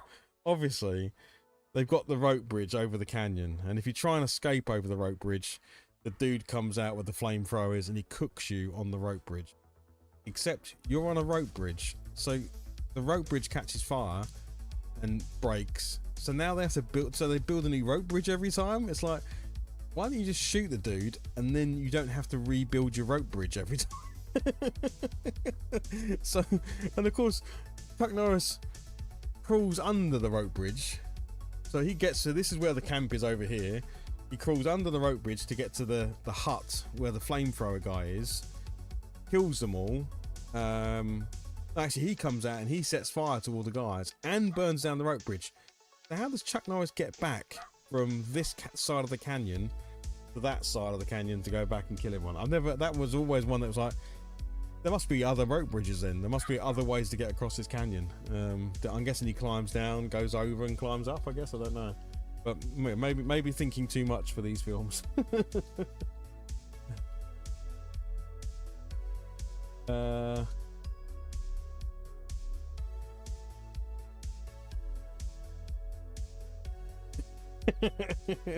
Yeah, see, Jim, we're doing too much analysis. You're looking at the rounds and going, well, they're clearly blanks.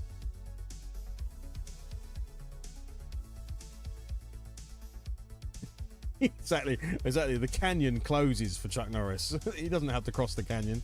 Canyon crosses Chuck Norris. That's definitely that would definitely be one of the memes, isn't it? Chuck Norris doesn't cross a canyon crosses Chuck Norris. Let me just check my phone a sec, guys. 1 second.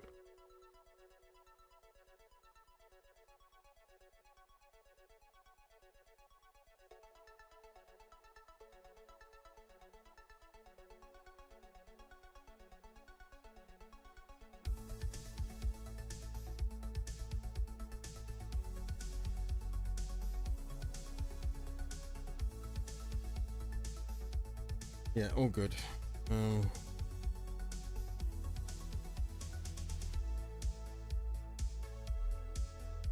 Yeah.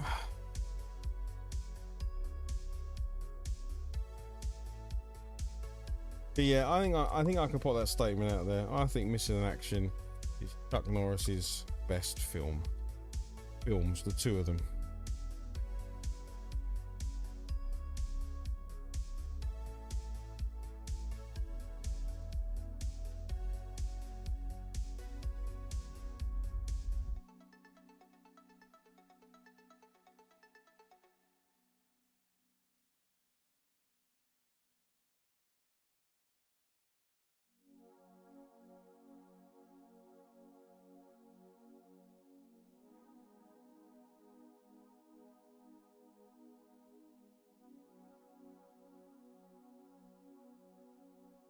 Right, so the last thing I'm going to do on this guy a bit of a messy job. You get a bit of kitchen.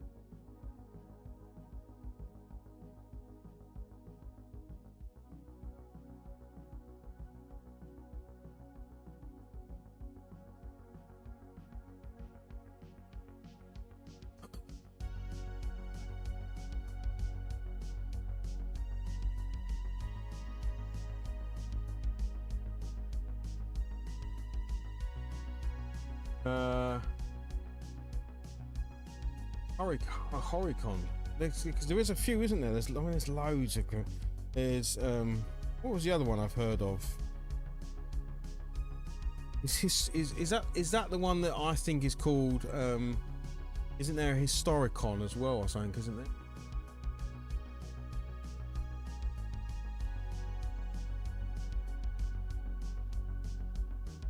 Right, we're going to try and do this. We're going to get some medium. We're going to put it on the model. Whilst it's wet, we're then going to add some pigment. Going to go from there. Here we go.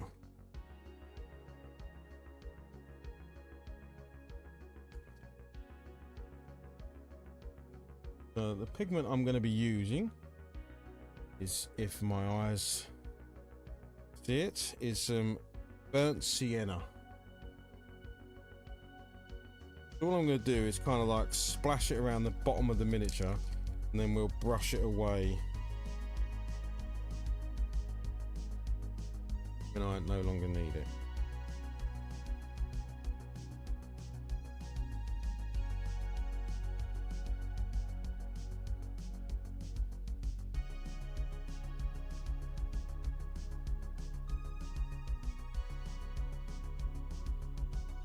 I'm going to use that brush second. Use this brush first.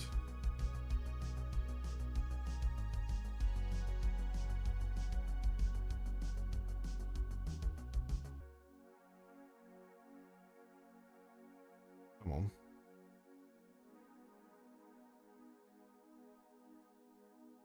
A bit more of a shake, I think.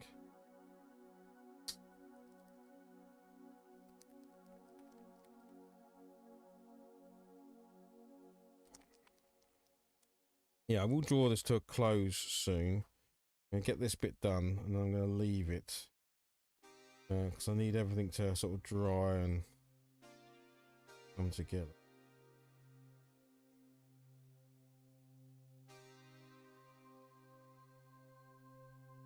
Sort of poke the bottom of the cloak all around here.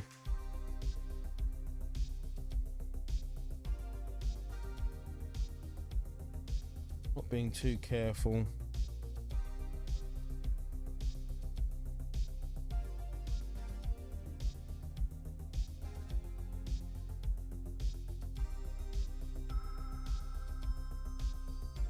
And whilst it's wet, grab some of this.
maybe wasn't quick enough on this area because it's not sticking to this area as much. So that's all right. We'll get some of it stuck, and then we'll capture the rest of it through the airbrush.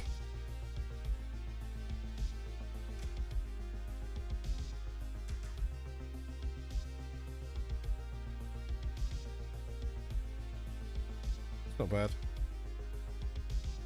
I'm happy with that.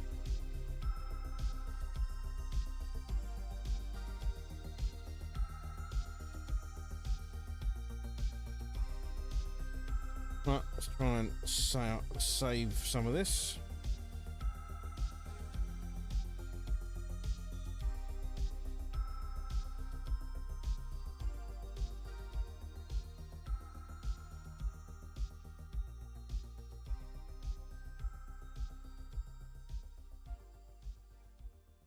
Could have used a bit of card, really. That would have been easier. Do this off camera.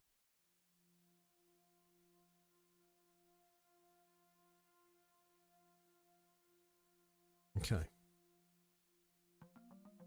There we go. So what I'm going to do is I'm going to call it quits there and leave that to dry now. What I need to do when I come back is just brush in some of this pigment to just get the dirtiness up and going. Go through and do all the little writing on all the bits of parchment, like the shoulders, so on and so forth. But we're not a million miles away from this being done, really, for tabletop. Like I said, I'm not looking for perfection, but little bits of like scribble text on like the little book on his shoulder there, the little parchment underneath. And bits and pieces. But yeah, we're kind of at that stage where I'm like quite happy with it. A couple of little touches here and there. Give it a matte varnish, for instance. That will take some of the glossiness out of the miniature. But yeah, I think that's a good innings for tonight. That's 2 hours of painting this dude up, and I'm happy with where he is. So in that case, I'm going to draw this to a close. It is 10 to 10. For a Friday night chill and paint, that was a lot more than I expected. Thank you to everybody who's come in and said hello, especially new people. It's always nice to see new people, and whether you were here for a moment or whether you was here all night, I'm really happy that you came along. I'm trying to do more of these because I generally find them so relaxing. They're such a chill way to sort of end the week. And it helps me get miniatures done. You know, I want to get this Grey Knights Army done, and play loads of games with it because I've been really enjoying playing with it. But yeah, that's it for tonight. Thank you very much, Clark. Do you want to come and say goodbye to everybody? Because it is bedtime, Clark. Do you come and say goodbye to everybody? Oh, there we go. That's what you're getting. You're getting a distant wave. There we go. Yeah, cheers, guys. Yeah, I needed this too, Jim. Yeah, I think it's I've not turned the camera on. I've done some painting. Like I say, I painted this guy just privately, which it's nice to do, but it was also really nice to stick on the stream and come and say hello to everybody. Yeah, brilliant. Thanks, everybody. I will speak to you soon. All right. Ta-da. Bye-bye. I'll run my little. I don't normally have an exit for this, but I shall run my little trailer, and then I'll end the stream. All right. Bye.